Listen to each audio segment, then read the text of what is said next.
Hello, everybody, to Horror Movies and Shit. Today we have our lovely co-host. Who? You You're said supposed lovely and it threw me off. I have no idea where I'm supposed to go with this.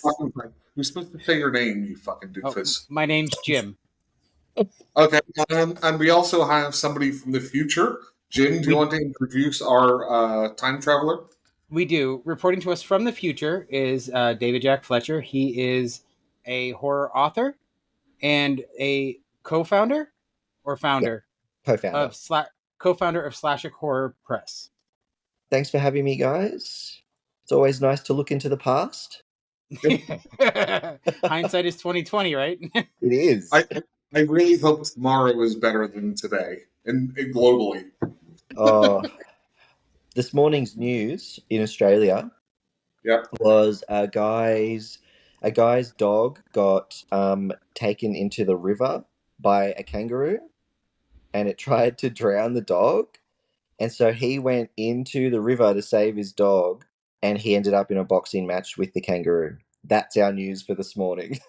Well, Weirdly enough, it's like an analog for Florida, but just kangaroo to alligator, and it's the same story that we have. we've had those stories. Yeah. Man defends puppy from kangaroo from Alligator. alligator. Well, That's, well, Jim, that's so funny. did you see the news in my area? There was an alligator, and somebody was walking, I think, their dog, and they spotted this alligator, and it had like a human in their mouth. I did. Yeah. Yes. Wow. Had remains of a human. Crazy. So they killed it. Of course, Did they ever David. identify the body? Yeah, it was some woman, but I don't know if she was a transient or something. Ah. But David Jack, our alligators are nothing compared to your salties. Yeah, look, I mean, we do it bigger and better here. That's all I can Yeah. say. Everything in Australia wants to kill you. Yeah, even the people. Yeah, it's great. So, David, why don't you tell us a little bit about yourself? Okay, so obviously I'm Australian. My background is in academia, so I've taught across cultural studies, sociology, media studies, all that sort of fun stuff. I got back into writing a couple of years ago after about a 10-year hiatus. And that's when I decided I really just want to do something that I love. Um, and from there, it fell into me not only writing the books, but also creating an editing company, retraining as a qualified editor. And from there, it led to the publishing stuff. So, my co-founder Lee and I, we are really passionate about queer horror specifically. We want to get as many queer authors out there as possible.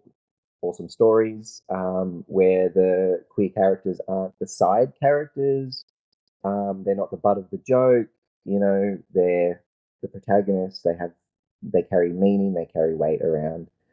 Um, so yeah, that's basically about me. And of course, I write queer horror um, as well. So there's that. So, you have The Haunting of Harry Peck and Ravens Creek, right? Yes, I do. So, I have not finished Ravens Creek yet. I started it, and that opening scene is brutal, Mark. Ooh. It is brutal. I'm not kidding. It is brutal. Wait. Well, So Mark, hang on a little second here. So, whenever Jim talks about something being brutal, that's a very low bar for Jim. He thinks the first Halloween movie is brutal, and it's oh, not. okay. So actually, David, Jack, and I had a chance to discuss this scene when I first started reading it. And do you mind if I expound a little bit, David, Jack? No, go for it. So, Mark, the opening scene of this book is a cesarean with a table saw, essentially. Oh, like the good old days. Yeah, right. So to me, that's a little brutal, in my So, opinion. so I heard something, and I don't know if it's apocryphal or not, that chainsaws were originally developed to aid with childbirth. I think I we've all think heard that myth. might be a lie, but I I don't think it know. might be. Yeah, I haven't heard that personally, but I can see how it would occur. because medical practice a Yeah. while back was pretty crazy. So I could see Yeah, that. that's true. So the Harry Peck book. Tell me about that one. Let's start. That was that the first one you wrote, or the first one you published? What's the So story that behind that book? that was the first one that I wrote. It was intended to be a trilogy, but I feel like kind of cognitively I've moved on from that particular story, so Okay. I'm probably not going to revisit it. But it's a horror comedy. And so what I thought would be cool would be to take some classic scenes or scenes from classic horror movies and replace the villain with the ghost of a chicken, just because that's where my humor sort of goes to sometimes. So I've got Poultrygeist, kind of. well, yeah. So I've got the scene from The Ring where she's crawling out of the TV and it's all muddy and staticky, and I Right. just replaced that with a chicken, and the guy's response to that is kind of a bit more crazy than you would expect, Okay. versus than if a person was crawling out of the TV. And so I kind of thought the ridiculousness of the situation would carry the story. Okay. And so it's essentially a haunting and a possession story. And he tracks down a shaman that he thinks might be able to help him, named Vegan Shaman. And they sort of try to fix the problem. They fall in love, and it sort of also traces a long history of animal hauntings. So I play around with history a little bit. So the lost colony of Roanoke. I sort of Yep. play around with that history a little bit to make it a thing about animal hauntings, getting revenge on the colonists and things like that. So Well, people that seem sounds to like like fun. it. It Yeah, sounds people like seem to fun. like it. Not gonna lie. Okay, so let's move on to Ravens Creek. So Ravens Creek, this started out as a short story, and it was really to sort of just flex my writing muscles after having not written anything for a long time. Um, I took it to a writing group, and they were like, "Wow, this is pretty good, but it should be more than a short story." And I thought, okay, I'll do it as a novella then. And then the more I wrote, the more that it sort of revealed itself to me, if that makes sense, Mm-hmm. and that it needed to be a bit longer. So this one is about a gay married couple, Michael and Jeff, who are searching for their runaway surrogate. And they end up in this sort of abandoned town called Ravens Creek, where ominously the only building that has lights on is the motel. So it sort of invokes that sort of vacancy vibe where they've got no other choice but to sort of stop for the night. And the owners of the motel are not very nice people at all. So it's a creature feature survival body horror basically, that really centers on the gay married couple. I have not had a chance to get that much into it because of life, but I really enjoyed the opening sequence in that book, so I cannot wait to get back into it this week.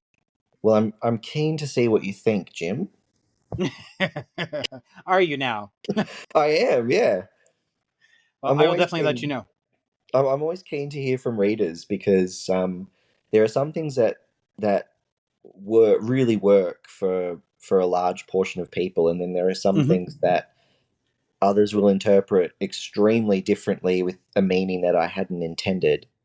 Right. And I find that really interesting to hear about. So, and Hmm. it doesn't necessarily inform my future writing, but it is something that I think about. Yeah, of So course. those two books, they sound very different in a way, For me, right? yeah, they're extremely Yeah, different. yeah. The demonic troop, right, and the body horror. So whenever you said, like, do you have a favorite genre you like to write about, or do you just like, hey, this is a good idea. I just want to kind of explore this idea, like what if, right? I love body horror. That's what I like to watch. That's what I like to write about. So with The Haunting of Harry Peck, I would say it's quite tame, in terms of body horror, and that was more. I wanted to do something that my friends and family would read, and so I I thought I'll do a comedy horror, and see how that goes down. So a lot of people say it's more of a young adult sort of like an entry point into horror, Right. and that's kind of why I've moved away from that a bit. I really want to focus more on the body horror. I love that sort of exploring the limitations of the body and what we'll do to ourselves and to other people to survive. And to me, sort of embedded in that is that idea of of humanity, whether we save our humanity or discard it in the end, and what it means to be human. I think that's one of the things that really lies behind body horror for me.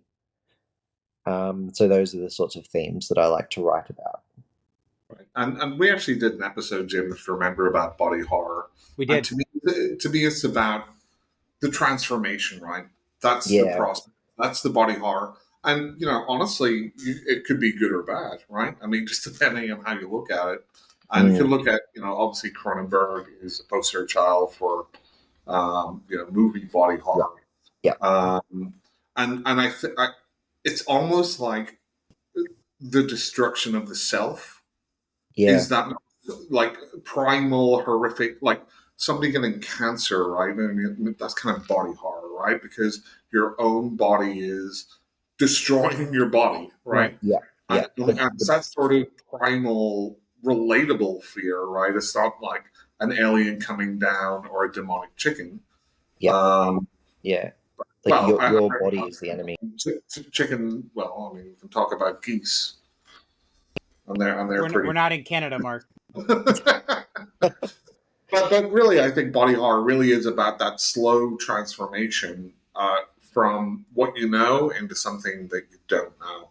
And I think that I would agree, but I would also take it a bit further, and because a lot of people have that sort of, they understand themselves based on their body, and there is that relationship between mind and body. So right. with that destruction of the body, is that also a destruction of what makes you human, or is what makes you human more of that what lies in the mind, or is it a spiritual thing? So I think there's a lot of ways that you can look at it, but it does revolve around the destruction, obviously. And there's that physical destruction, and then you can talk Yeah. about like Alzheimer's or things like that, where it fundamentally changes who you are without your control. So I have two questions. I have two questions about that, Mark Yep. and David Jack. So based on the conversation that you guys are having right now, Alien would qualify as body horror, correct? Yeah, I would say it's a creature feature body horror. I see where you're coming from, Jim. Right. I mean, it's a logical leap anyway, based on the conversation. Right. But it's kind of like, is Rosemary's Baby body horror? Because it's kind of got that same outcome. I mean, it's about something inside you which is coming out, which is kind of wrong. For me, what I would say, I actually did my honors degree, my thesis in my honors degree on the Alien franchise. Did you now? I did, yeah. One of my favorite franchises. I'll just have you know, so don't destroy it for me. I have so many questions for you. So what I would say is Alien, the film Alien in and of itself, I wouldn't say body horror. Alien as a franchise where we follow the trajectory of Ripley, I would start to say yes, because obviously Alien Resurrection, she's completely different. Yeah. But also there's a whole thing that happens to Ripley as a character where she sort of starts out, in my view, as sort of this sort of almost like a gender-free character. And she sort of starts to become more and more masculine throughout because of the relationship to technology. But it's ultimately that technology that leads to the destruction and then reconstruction of her body. So I would say, as a franchise, yes, but as a single film, no. Because correct me if I'm wrong, Mark. That role was originally written as a man, right? Yeah. It was written to be ambiguous. Right. Right. They said it could be a man, it could be a woman, whoever comes, up to whenever they're doing their auditions, will pick the right person for that Mm. role, and it doesn't have to be a man or a woman. David Jack, I totally agree with you. Post Aliens, I Phew. think I think Aliens, there's such of that motherly bond with Newt that Yes. Yeah. it really is the two mothers against each other, right? It's the alien queen and it's Ripley. Well, so this is where I start to diverge a little bit from the mainstream because I argued in my thesis that Ripley was essentially a gay male. So Explain. despite the physical body, Mm-hmm. she represents to me because of the way that she survives the films, right, is to essentially strip herself of most femininity in the way that she looks and things. You can see it with her hair getting shorter across the films and things like that. Mm-hmm. And the becoming a soldier, which is traditionally or stereotypically masculine. So Mm-hmm. while she is protecting Newt, and it could be seen as motherly, I actually argue that it's more fatherly, and the potential romantic interest with Hicks is Yep. possible same sex relationship. That's That's That's the an way that I interesting. argued it. that's an interesting take on it. I mean, I think she's a reluctant soldier. I mean, she doesn't She go is, in there all gung ho. but by Um, the end of it, she's No, like she's going to take so everything down, she doesn't go into it gung ho in Aliens, but the minute the shit hits the fan, she's not holding back. and She everyone the, turns to her for answers. right because she's the only one that's actually lived through it once. Mm. I, So I, and it's that meme that's going around again. It went around a while ago, and now it's back. It seems in my feed about, hey, my wife reviewed Alien, and it's about this smart lady that nobody listens to, and it ends up that she's right, I right. mean, they're not wrong. If they had just And followed quarantine protocol, absolutely, yes. I almost see, and it's probably the odd duck of them, and there's probably a lot more to dissect. And if you've done your thesis, obviously you've done a thesis on it. Is Alien 3, Yeah, where shaved head in this right? all male environment, yeah. she's the alien, etc. Yep. Um, but yeah, I mean, that's the great thing about these movies. Even though 3, I have a lot of problems with, and 4, I've got a lot more problems with. Oh, I But love that. See, I loved 4. I uh, loved it. so my main problem with 4, and I love the cinematography and I love some of Right. the scenes in it, but Yep. it just felt like a cartoon, right? And that's what Um, I loved about it. and that's fine, but it Yeah. just seems a little out of place from the prior 3. So I will tell you that with Aliens, I always felt until the extended edition came out that the relationship between Ripley and Newt felt forced until they added back in the parts about Ripley's daughter. About her Then daughter. it made Yeah. sense. Yep, but There that's was a a really long, awkward silence, guys. Yep. Well, it's because Mark had no comebacks, which is weird for him. it's not a comeback. He had nothing to add. It's really like if you stack them up, like the whole Ripley character all the way through them, it's so different, right?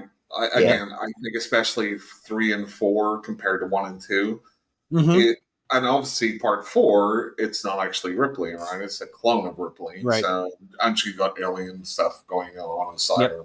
Yeah. So and then like I'm not even going to throw in Prometheus and any of these ones. Jesus No, Christ. Prometheus and Covenant were absolutely abhorrent. I hate those movies. Uh, yeah. David So, Jack, what do you think of those two? well, I was just going to ask Jim, what was your second question that you had for me?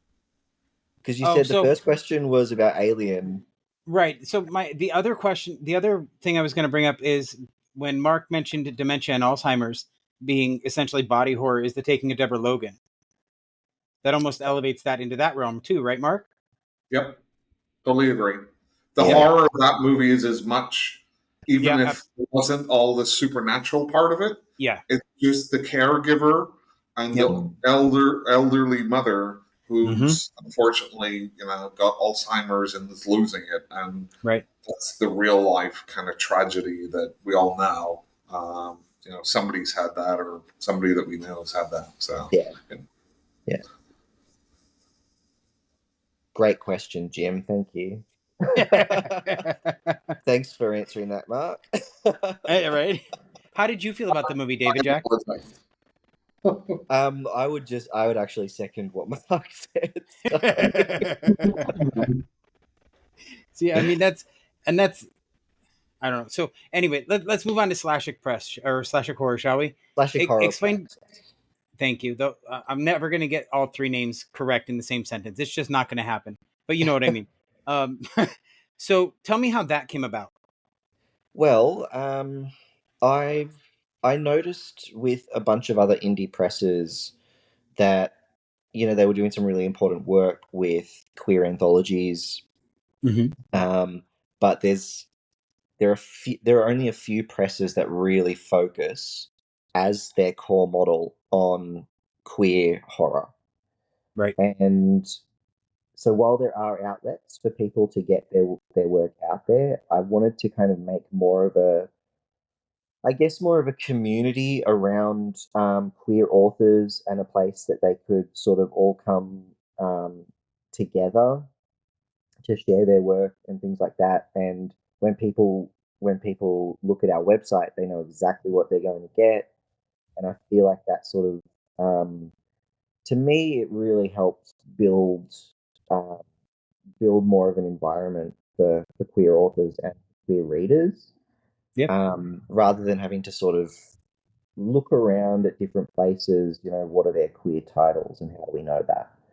Um, so that's kind of what inspired the idea. But I was doing my writing and I was doing my editing. I'd finished my course, my editing course, which was also an editing and publishing course. And I did an internship through that with a Sydney-based publisher, and I really started to get interested in more of the behind the scenes of publishing, book formatting, um, by getting the ISBNs. How do you go about cover creation, cover design, marketing, book launches, all that sort of stuff. And my friend Lee in the UK, he is also an author. And I was just saying to him, would you be interested in something like that? He's also quite passionate about getting more representation for the whole spectrum of queerness. Right. And so we just decided to pretty much, it was a couple of messages back and forth on Instagram. And we just decided that, yeah, we're going to do it. And Nice. yeah, and then the next thing you know, we were building a website, we were looking at logos, we were thinking about names. Yeah, so it sort of just kind of kept going from the initial idea.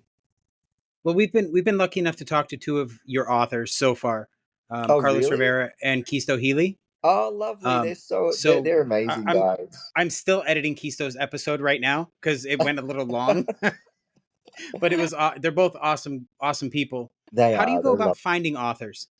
Well, we have an open submission policy, so rather than a submission window, that might Mm-hmm. be changing in the future, because we are getting inundated.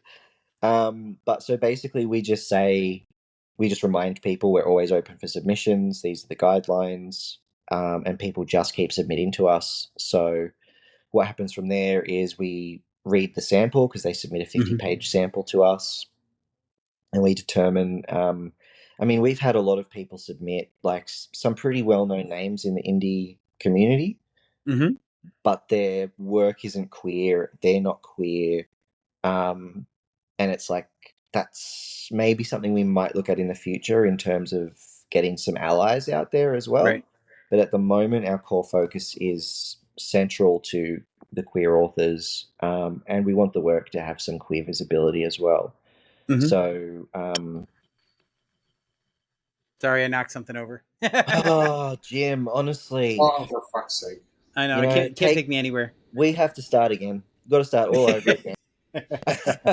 So, No, so that's pretty much how we go about it. So we don't find the authors find us. Okay. Yeah. So and we've been really happy with how it's going because we just keep getting more and more submissions. It's been Nice. really nice. Yeah.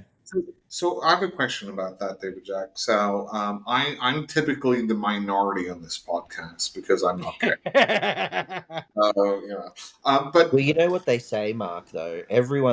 Any man can be gay. All it yeah, takes is a 4-pack of beer.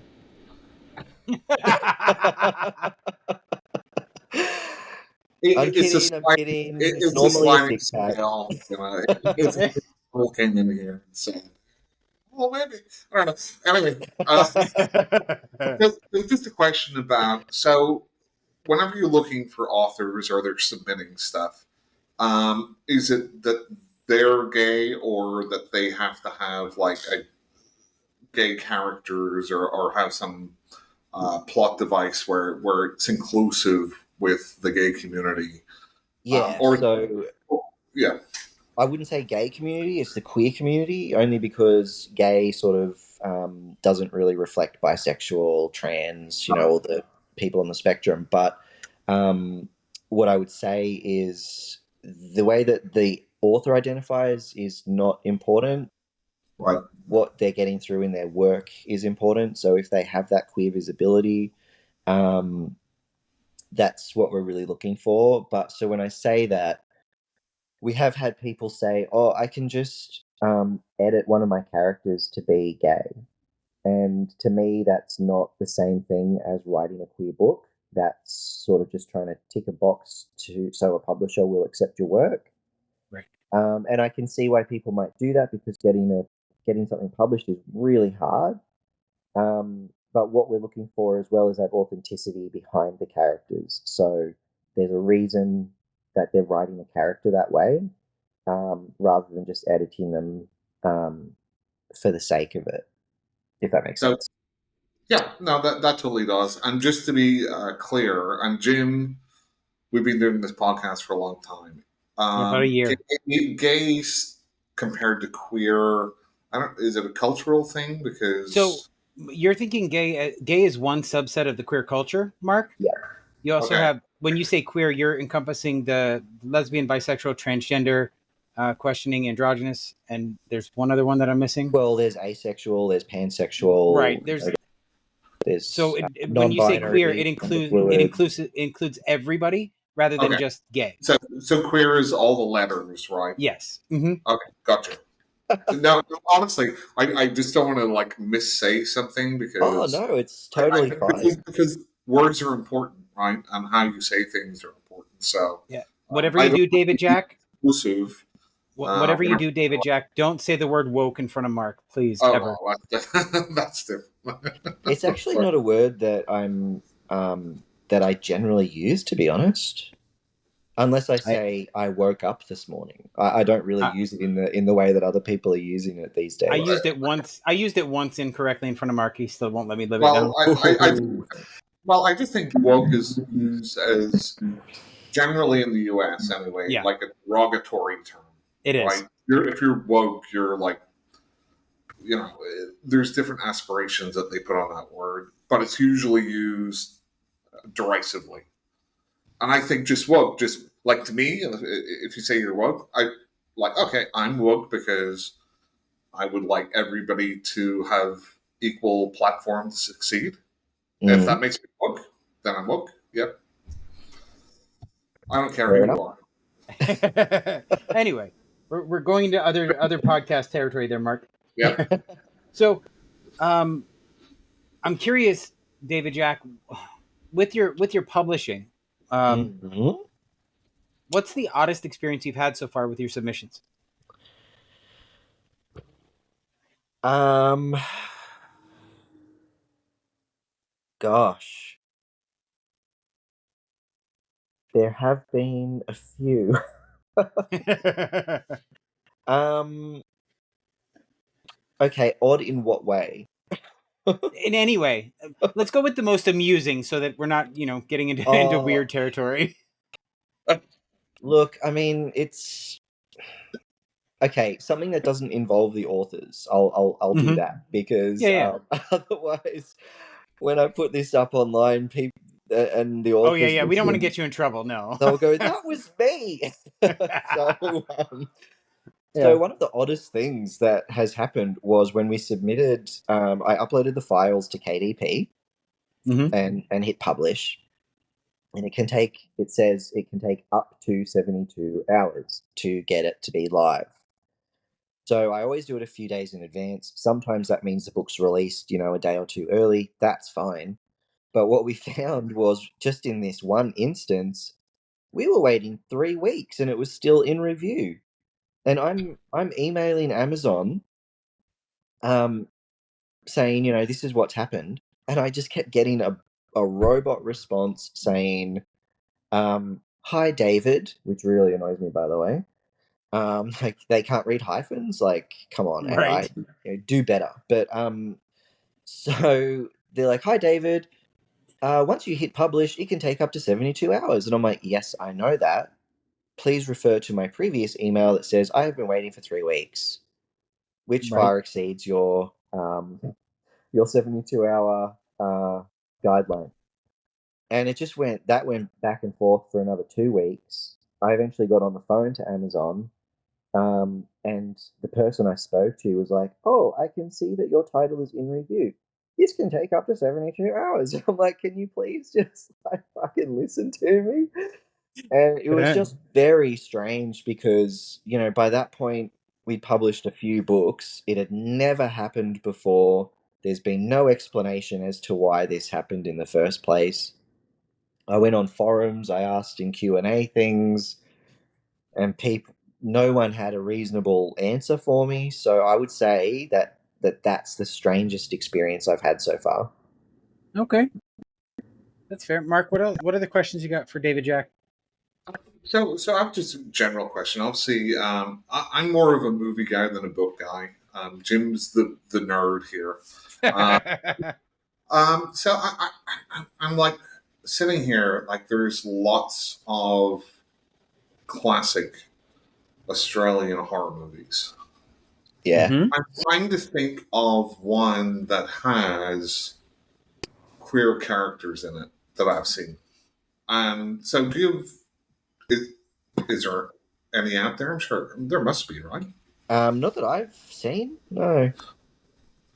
Hmm. So I tell you what, though, Yeah. Australia's very slow to move on things like that. So I remember, God, probably less than 10 years ago was the first, gay male kiss on mainstream Australian television, and Really?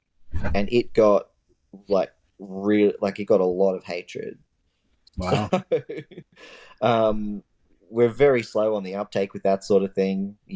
Same-sex marriage was available or legal in many parts of the world before us, including New Zealand, which is our unofficial the unofficial state of Australia. um we didn't get it till 2019, so that just goes to show we're very slow on that sort of thing. Homosexuality was. Again, coming from the UK, it always seems like the US is kind of like, because it's the media empire, right? The Yeah. US kind of leads a lot of entertainment stuff. I'm not going to talk about non-US, or sorry, non-English speaking countries, but because that's totally different. Yeah. And then it kind of drips down to the UK, and the UK almost drips down to Australia or Antipodean, as you're saying, kind of the New Zealand stuff. Yeah. Yeah. But there, like, it's hard for me to kind of look at Australian cinema and say, I mean, there's no real horror queer movies out there. It kind of blows my mind a little bit. I mean, I'm sure there are. Um, I don't know what they are. I couldn't name them. I do think that the Australian show, the series version of Wolf Creek, I do believe there was a gay couple in that who got murdered. Um, and I also think that Australian shows tend to show more lesbians than gay men. We're still very slow on trans and bisexual and characters and things like that. So, shame Australia. So I will. I did a quick Google search while you guys were talking I about heard you for typing. It was very it, loud. it's because I have a mechanical keyboard. Sorry. Um, and I did specifically look for queer Australian horror movies, and I got two results. Cool, cool. One is called Bad Girl Boogie, Oh, yeah, yeah, okay. Yep. No, and wait, the other Bad Boy Bubby, is it? Bad Girl Boogie, Oh, okay. So that's not what I'm thinking of. and the other one is my favorite movie ever, The Babadook. Uh What's the queer character in that? Oh, The, because, the Babadook in general has become like a gay icon, and I don't understand it. right, but there's not a uh, queer character in there, right? is the Not that I Babadook remember. gay? It is it's everywhere. No, but If is you it just look gay? up, Like, no, no, if it went to a gay bar, would it pick up? it might, it might now. How I many So, don't beers understand would that why. take? You never know. so David Jack, as far as just like the queer community in horror, right? Books, whatever, in Australia, Mm. what do you think the next steps are to get that more visible, or get the backing, right? Get the money behind some of these projects, In all honesty, I think it will start to happen more and more because, kind of organically, because that's the way media is heading. right? So, it's not uncommon to have, queer characters in films and television these days. Um, so I think just the general visibility is gaining momentum. And I know that there are a lot more sort of independent filmmakers as well who are getting more traction that will be doing that sort of thing. So I really think that it's going to start happening anyway. In terms of what the next steps are, I mean, I'm not really in the film industry, so I Right. wouldn't quite know. But in terms of books, you know, I couldn't really say. It's really just trying to get your stuff out there. Um, and I think that takes a really good marketing strategy, um, especially in Australia, because where I am, just for example, we had when the same-sex marriage vote was on back in 2019.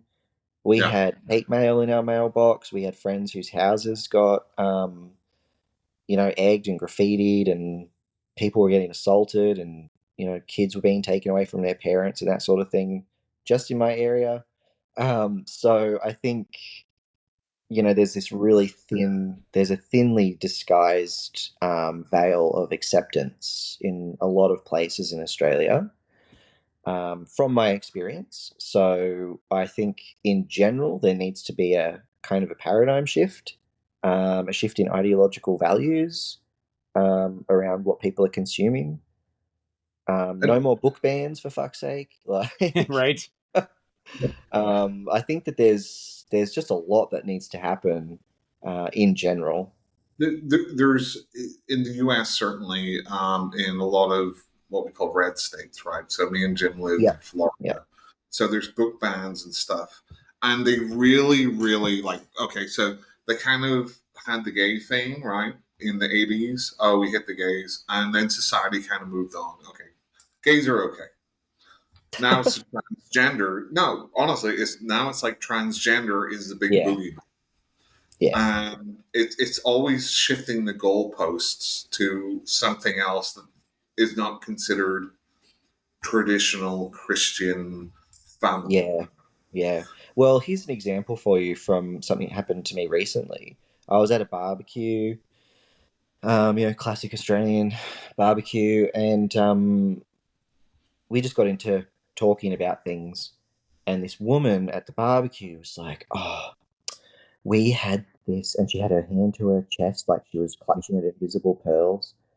And she says, we had this woman working at my daughter's school who had blue hair.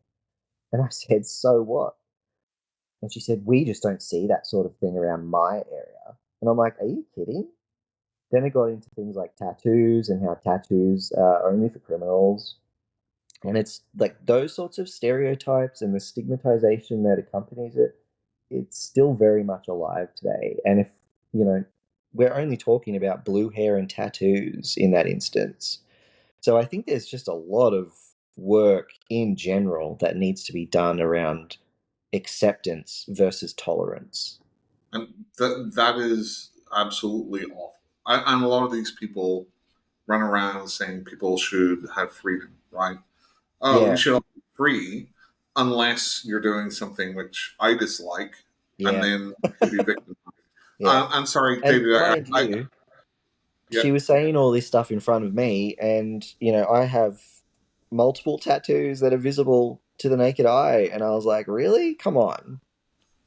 So, but still, she's allowed to say whatever she wants without and Yep. being. and just to educate our audience, David Jack. So, what area in Australia do you live? Oh, should I say? What if you have a listener in the general area and they come and hunt me Uh, down? Who cares? If they're listening to then then they're So I live in New South Wales, which most people associate with Sydney, but I am about 2.5 hours north of the Sydney CBD in a place called Maitland. we have a so Maitland here. so Really? so you Yeah. know obviously Australia is a large area, and you look in the U.S. and stuff, right? So like Texas is very right wing, but you have Austin in Texas, which is very liberal. Hmm. So are there larger areas in Australia where people are generally more queer friendly? Yeah, Melbourne, or as you guys might say, Melbourne. Yeah, We we don't don't. Melbourne. I pronounce the R. It's just Melbourne. that's Well, how so I say it too. So like whenever I grew up, it was Chicago.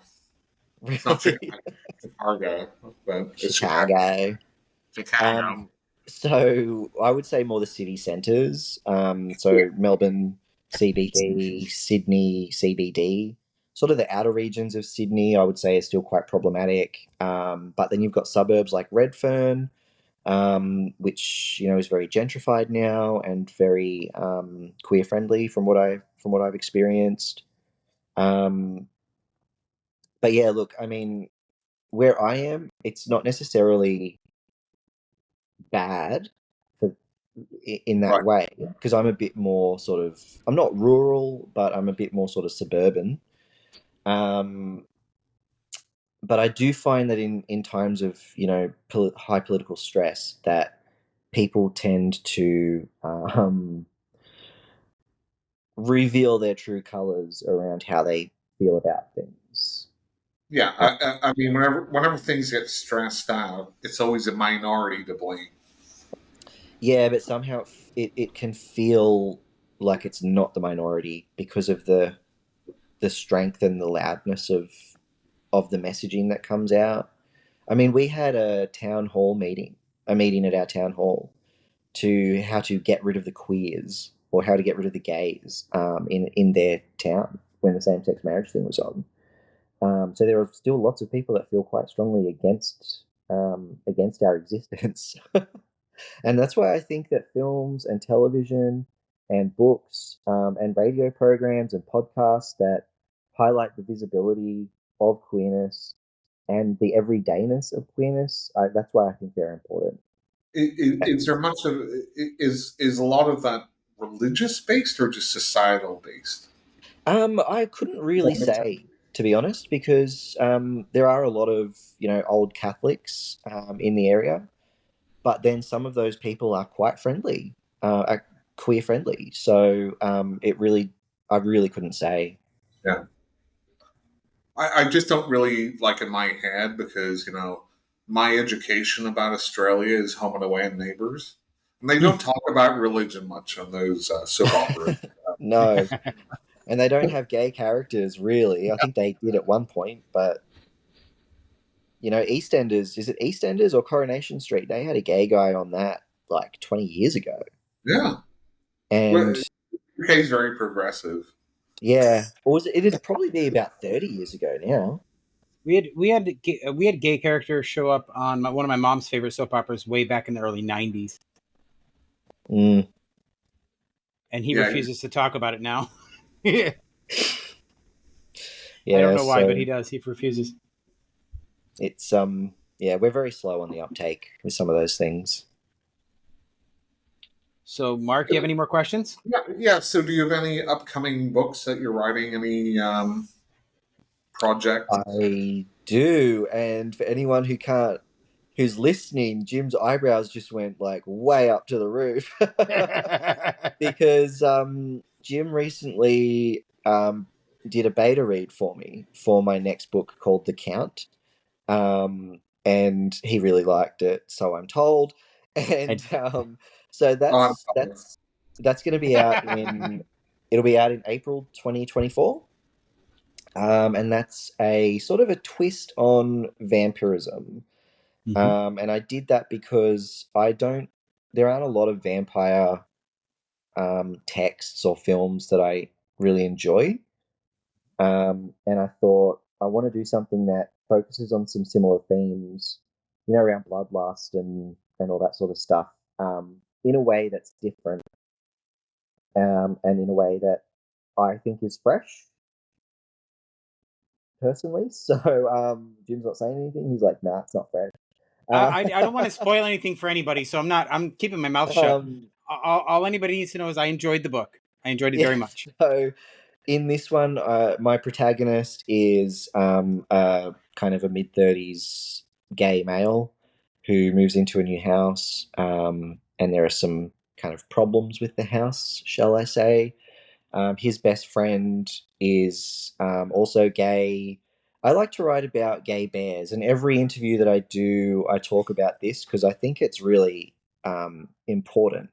Because a lot of media that we see showcases, the Chris Hemsworth type body, and a Mm-hmm. lot of people just aren't like that. So, and my husband is a bear, and he's sexy as all hell. So I want to make sure that I get those sorts of um, characters and people with the regular sort of body um, into my work. So I've got to get a Corey bear was an in awesome there. character. Not gonna And lie, he I was a loved him. bear, and he was so cute, and he was He, ginger, and I think that's a problem across media, right? And I love movies where they have um, normal people, right? Not yeah, people out of like Chris Helmsworth. I really like him and stuff, but just normal people or older people, right? right. yeah, I you have like a Bubba Hotep or something is set in like a nursing home. That was a And great film. yeah. I think there needs to be more like realization about, hey, not everybody's super attractive in real life, and we shouldn't expect that on Yeah. in the movies because it's kind of not relatable for a lot of people. Like I'm super attractive, Jim, right? He's not answering. But what I'll say, Mark, Hold is on, I'm totally kidding. So I want to see more people like me. well, yeah, and the thing that I would say is that not everyone finds like the stereotypical bodybuilder type body beautiful. So Yep. that's why I try to do that in my work. So in Ravens Creek, I've got one of the guys is a bear in The Count, which is the one from that'll be out next year. There's a bear, but then I've also decided I wanted to write a trans character and try to be as authentic as I could with that. So I reached out to a trans person and said, "Would you mind reading this character?" Because I want to use the appropriate language and I want to make sure that nothing I'm the way that I'm creating this character. I want to make sure it's not offensive or provides the wrong sort of, for lack of a better word, the wrong insight into what the trans experience is. And they seem pretty happy with the way that I did it, which is good, obviously. So I've got that book, and then later in 2024, I also have my short story collection called Hell is Other People, which I think we can all agree is true. Yep.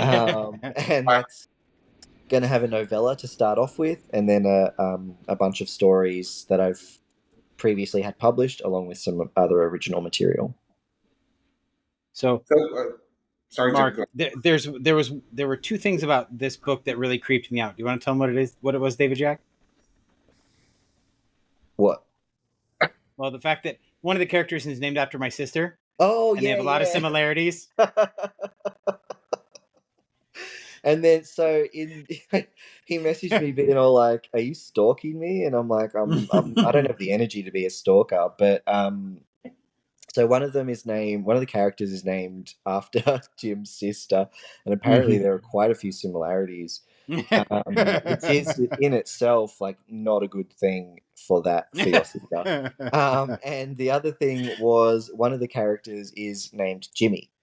Yeah. So I've got a Jimmy and I've got a Shelley, and yeah, he was a bit creeped out by that. So no joke. I've thought, me and Jim have been doing this podcast for about a year and a half now.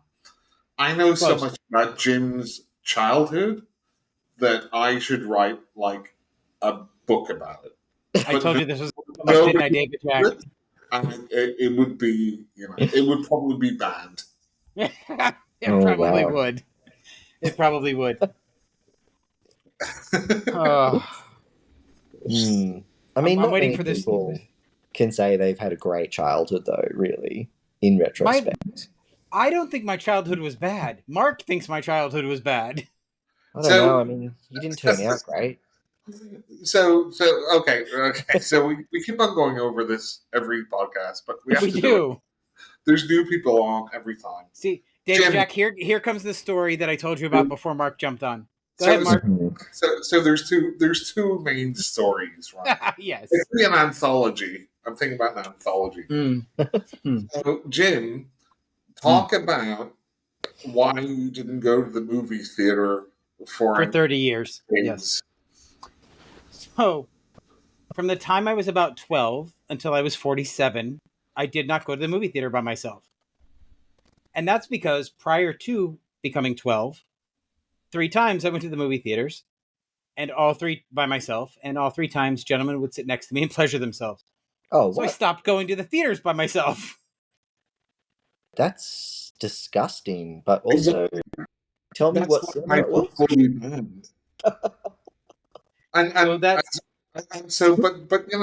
that is somebody, that's a stranger, right? So if you're writing this novel, these are antagonists that come in and they sit next to young Jimmy, and they're they've got their box of popcorn, and the popcorn. There was no popcorn; it was just an overcoat. Yeah, well, but what's more systemic in Jim's mental issues, right? Just in general.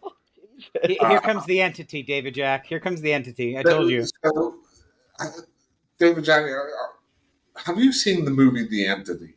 I actually haven't. So this movie, it's a early '80s movie where supposedly around a true story.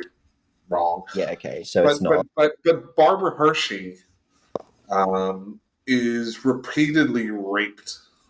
Oh, come on! By a poltergeist. So, Jim, how old were you? Somewhere between 8 and 10. So, Jim's mom said, "Hey, Jim." That's not how it happened. Hey, little Jimmy. It's movie night. She pops in the VHS. And they both sit there, and Jim's 8 or 9 with his mom watching Barbara Hershey be raped by a poltergeist over and over again. I can see how that's damaging. Yeah. So here's the thing about that. Until I rewatched it as an adult, I never understood that she was being raped. Not once. But your mom understood. That's the point, Jim. And And she made you watch it. She didn't make me do anything. Okay. She didn't force me to sit down and watch this movie. So Kate, she coaxed you in. No, Didn't. she didn't So either. one of the things that I personally don't really tolerate is rape. Yeah, I don't like. I mean, I love the movie The Hills Have Eyes, but that right. scene in the trailer where Mm-hmm. that happens, I tend to skip past it. I find it's not scary, it's just revolting, Yep. and it's not entertaining in any way. Yep. So, Mark, you have convinced me to never watch The Entity. Thank you. You're But welcome. But it's a that really good. but that actually harkens back, David Jack, to a conversation you and I had earlier in the week where I had the same issue with suicide. Right. Yeah, I yeah. have a hard time watching episodes or scenes that depict suicide. Mm, And my point of view is I'm very pragmatic.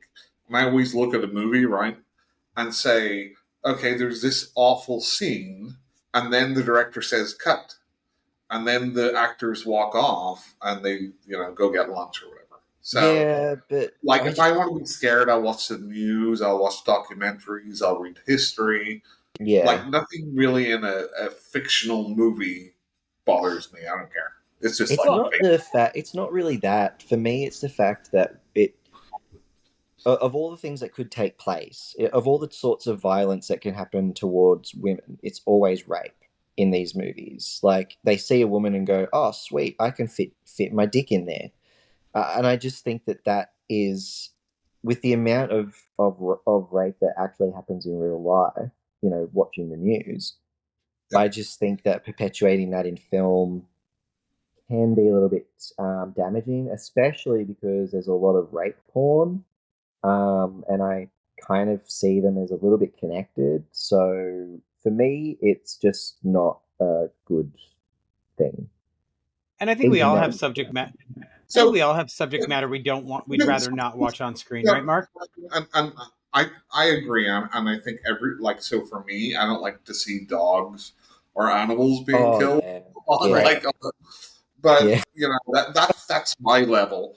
But yeah, whenever I think about it, like if I sit there and have like an umbrella thing over it, it's like, well, people will sit there and watch people be murdered or tortured and murdered, but mm, they don't like sexual assault.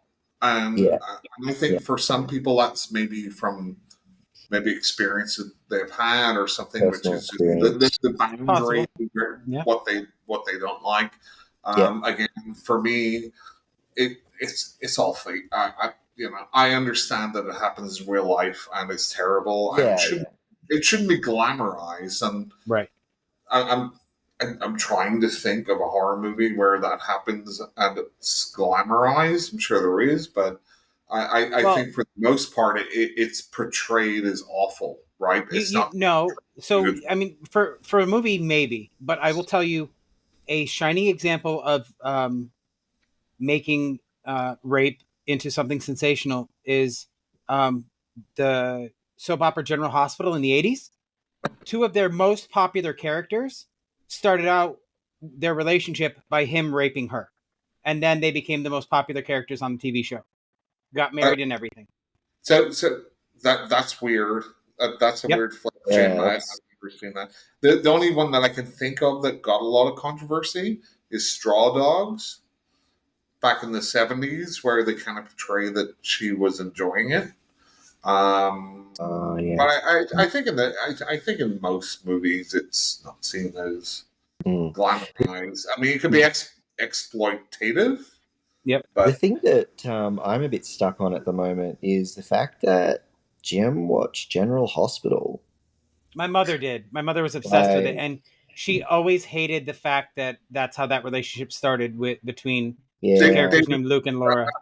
I agree with you, David Jack. I am disgusted. I was sitting there at Jim's age watching Neighbors and Home and Away and enjoying their hijinks, and he was sitting there watching some awful American soap opera. unbelievable.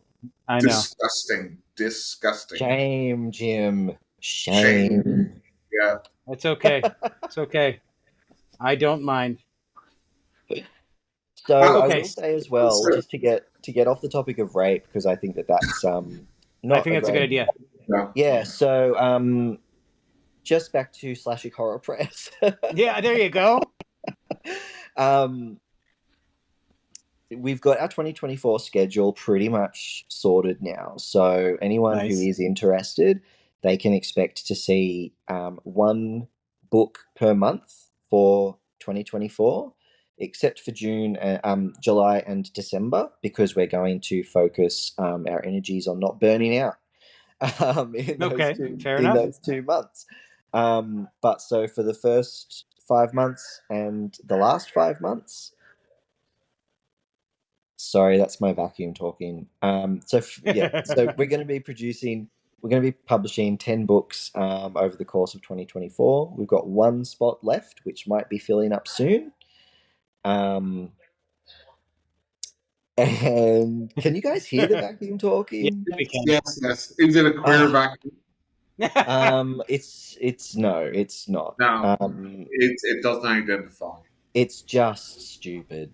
Like at the moment, it's saying there's some issue with the battery, but it's been on charge all night, so you know. So But yes, so we're going to be So, Dave, publishing 10 books next year.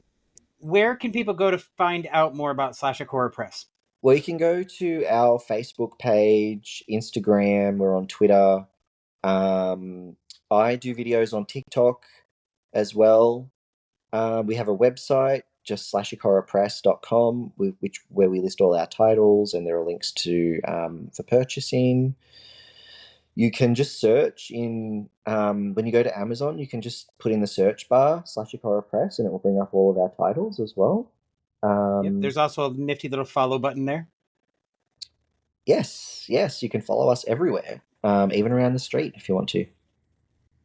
I mean, if you're inviting them, I'm sure they won't mind. that sounds like the people that used to visit Jim in the movie theater. Oh God. Oh God. Honestly, You want extra Okay. cheese on that popcorn, Jim? So, anyway, I brought up a list, David Jack. I would like you to discuss okay. with us, if you don't mind. So we have the 15 best supernatural horror movies, and Okay. we'll just discuss them as we go. They're That- not in any. That's a What? very broad stroke. It is, and they're not in any specific order.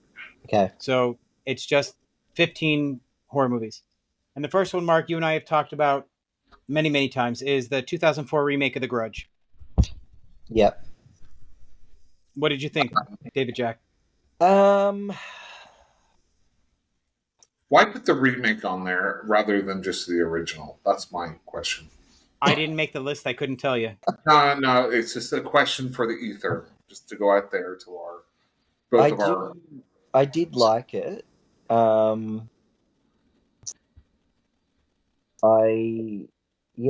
liked it. It's not something that I'd rush out and watch repeatedly, but I thought it had a decent story. I thought the acting was good. I didn't really think it was a very in-depth sort of look at what The Grudge is, though. No. It's like Go ahead, Jim. No, go ahead, Mark. No, it's like kind of, they tried to bring the Western part to it. Yeah. And even more so in the second part. Yeah. And it's like, just watch the original. The original is fun. The original is good. I absolutely adore Sarah Michelle Gellar, so I will not hunt this movie down, but if it shows up, I'll watch it. It's one of those movies. Have you not seen it, Jim? No, I said I have, but it's not one that I'll go searching to watch again. If it comes on, I'll watch it. Yeah, but I will not go looking for it. It's definitely, if you flick through like channels or whatever, and you want something on the background, is totally fine. Yep. But not in the top 15 supernatural horror movies. Well, the next one I honestly have never gotten through. I've tried 3 times. It's The Innkeepers from 2011. Boo. Really? That's so boring. I know, it is. It's so boring and it's what the fuck's his name? I didn't like X. Ty West. Ty West, yeah. Yes. No, not for me. Yeah, I agree. I will say though, do like Sarah Paxton as an Yeah, actress. I agree. I do like Sarah Paxton. I did not like this film though. It's so She boring and does. so dry. She makes some odd choices for her roles, though.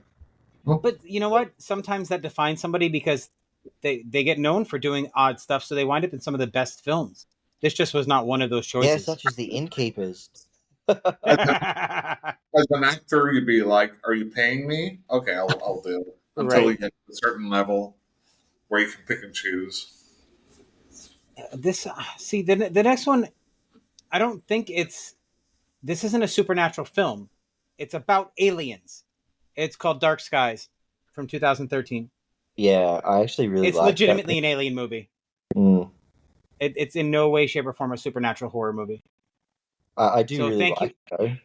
Yeah, it's a good movie, but thank you, Screen Rant, for being so off the mark with that one. So, so I'll say there's a number of good, like an alien abduction movies, Mm-hmm. but Yeah. the main flaw is no one knows how to end it. Right. There's never been a good ending to an alien abduction movie, even though some of the movies are pretty good. I agree. I will say Now, that for No One Will Save You, that new one on uh, Disney, yeah. the Jim, ending for that was very strange to me. I didn't quite get that personally. I So, have I haven't seen it, but I will. Jim refuses to watch it because he's a so vilified. It was let a great movie. And the actress, the lead actress, is excellent. I really like her, Caitlin Dever, I think her name is. Um, but just the ending, my husband and I just went, huh? So it just didn't really fit And the rest of and the and, plot. and so sorry, go ahead, Jim. But I go. I want so to. I want to say something before I forget it, but you go. say it. Just say it. Just say it. No, because it's not related to this movie. But I Okay. really So wanted to ask David Jackson. I just want to tell you my experience with this. No one will save you. Right. So Mark and I had recorded a podcast, and I told him flat out, I'm not going to watch it because it doesn't sound interesting to me at all. And then I walked out, and my husband's watching it. So No, guess what I wound up watching? that's not what you said, Jim. You said you didn't want to watch it because there's no dialogue. Right. It didn't interest me because there's no dialogue. Yeah, but like Hush has no dialogue in it, I've never basically. seen it. Right, But but there why is should you refuse to watch something because there's no dialogue? Maybe it's interesting. Maybe there's other things going on. I can tell you that did not interest me. What I watched, it was boring. So anyway, So yeah, anyway. so just talking about like Australian horror and stuff before I forget. So a huge hit, obviously worldwide, especially in the US. Don't say Wolf Creek. A24's Talk to Me. Mm-hmm. Oh yeah, okay, yeah, sure. So have you seen it? What do you think of it? I saw it. Yeah. Really? Look, I will say the acting is phenomenal. There's Yep. Mm-hmm. no question about that. I think everyone, whoever the lead actress was, I think she has a very big future in film. Yep. Yep. Phenomenal. The storyline I thought was built on a bunch of fuckwits being fuckwits. So they get this hand and they turn possession into a little party, and just Right. think it's all cool and whatnot. And I just thought it was really ridiculous. Like that is what they built the story around. There could have been much better ways to formulate the the full story of her thinking that she was communicating with her mother, and the draw that it had for her. I thought was a really good part of the movie, but the foundations and the setup I thought was awful. So I think I totally agree with you. Right. So take the hand out, put a Ouija board in there. It's Yeah, like a million other horror movies, right? yeah, But what I think was maybe different, and maybe why it resonated with foreign audiences, like US or whatever, compared to you, is that it did have that um, different characters being more realistic and less kind of like cookie cutter. that they would have if it was an American Ouija movie. Yeah, but I will say that a lot of Australian audiences really do love it as well. I think But generally it's got positive reviews. but I So think like my wife's American, and she really enjoyed that aspect of it, right? I grew up on Neighbours and Home and Away, so I'm totally versed in Australian culture. She wasn't, so she liked that kind of down to earth sort of thing. But you Um, know that Neighbours and Home and Away aren't reality TV. what? You know that that's not how we don't live like that. We don't all live at the beach and like it's not our lives. That? What are you trying to tell me right Well versed oh in man. Australia. You've never even been here. Hey, I've watched Home and Away and Neighbors for many years. They're like documentaries, aren't they? No, Oh, I think what they did with it, again, it is kind of like, they do the whole talk to me, hey, it's like going to a party and it's like taking drugs wrong. That's the whole analog of, hey, we do this, we kind of get like a rush off it, and blah, blah, blah. But yeah, I really enjoyed it. I Yep. don't think it's the best movie ever, but I'm really glad that certainly in the US, there was a very positive um, reaction to something that wasn't made in the US because yeah, I think yeah, it's a very, very, like, you get people here, I don't want to read subtitles or I don't want to they'll wait for the American remake. yeah. I'm like, no, just go out and watch the original. It's fine. But So that's it. Jim? I do agree with Mark. It there was nothing incredibly original about that film, but I thought what they did really, really well. Yeah, look, I mean, it it just It's I no Wolf Creek 2. Oh I God. just don't I think the sort of characters that were in that movie are not the sort of people that I would want to hang out with. Yeah. And I didn't really resonate with any of the characters. Like I wasn't rooting for anyone. Right. And for me, the ending was very predictable. But Yeah. I'm notorious for picking endings. So, but that one for me was Yeah, like, that was predictable. I think the mother was the best character in it, um, where she was going into the rooms and like, hey, what time's the party at? oh Well, yeah, yeah, Miranda Otto. yeah, That was Miranda Otto. She's amazing. yeah. She was like, what? So when's everyone coming around for the party? And I What mean party? the little brother who was the one that got all fucked up. He like his acting was flawless. Mm-hmm. Um, but I thought like they get to the hospital and they've got this little hand there with them at the hospital and it's like let's just do it now like in this room and with this guy that's on death's door and I'm like what? None of the choices It, you're making it, are actually it's making any sense. it's got one of those problems which I don't like in movies. It's like a zombie movie, right? So you have a character who sees an obvious zombie who is, they used to be their mom or dad or whatever. Oh no, no, no! I have to try and save you. No, they're a fucking zombie. You can't save them. Don't be Yeah, a shoot fucking them in the idiot. head. And the main character was like, "Oh, it's my mom." Like, and maybe it works for people that aren't kind of versed in horror and maybe it's their first time going to watch a movie. I'm like, no, you don't believe that. You don't believe these things. No, no. Yeah. Anyway, sorry, So Jim. Okay. End with It's what's the okay. next on the list, Jim? Next on the list is of a movie that I thought was very good. It's from 1999. It's Stir of Echoes. Oh yeah, yeah, yeah. I could watch that again.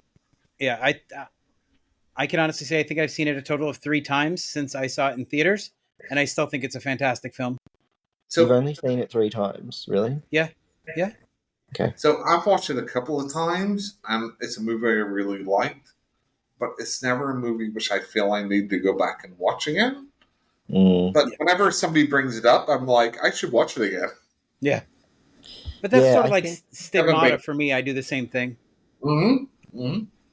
the Agreed. story was simple Mm-hmm. but really effective, Yep. and it had a lot of really interesting themes in it. You know, Yep. the son had the red door thing or whatever it was, his whole life, and all that sort of the glimpse into the afterlife and the impact it Yep. has on Kevin Bacon. And um, now the sequel to that Never saw.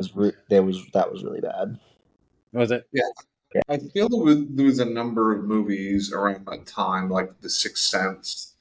This one, what's the one with Harrison Ford and Michelle Pfeiffer in it? What lies beneath? yeah. What Yeah. lies beneath? Yeah, With there for was kind of also White Noise. yeah. Yep. A lot of big Hollywood movies with kind of a similar premise, but they were all pretty good. Yep. Yeah, Well, I mean, What Lies Beneath had both Harrison Ford and Michelle Pfeiffer going for it. You really couldn't strike out unless the story was absolute garbage. Yeah, it was good. Good enough. Yep. Good enough for a Hollywood movie. Do you have something against Hollywood, Mark? Well, I mean, big budget Hollywood horror movies are generally pretty bland. Sort of like Nature. our next entry on the list, which is The Black Coat's Daughter from 2017. I've seen it. I haven't even heard of it. I've gotten through. Tried twice. I can't get through 30 minutes. It's What is it? boring as shit. The Black The Coat's Daughter. The Black Coat's Daughter with Emma Roberts. And that's like a Netflix thing. That It wasn't even. is. That'll be why I haven't seen it, because I don't have Netflix. Yeah. It's on. It's on it's on Fubu right now. We don't have that here. Yeah, I don't. I don't. We don't have I've it here, so I don't know. literally never even heard of Fubu. Well, it's a service that's available in the United States. I've never watched it or know anybody We that don't have uses Hulu. We don't have Fubu. We don't have Juju. Like, we don't have it. it. Okay. Really? Wow, that's insane. So, what streaming services do you use to Oh, consume well, your remember, horror, sir?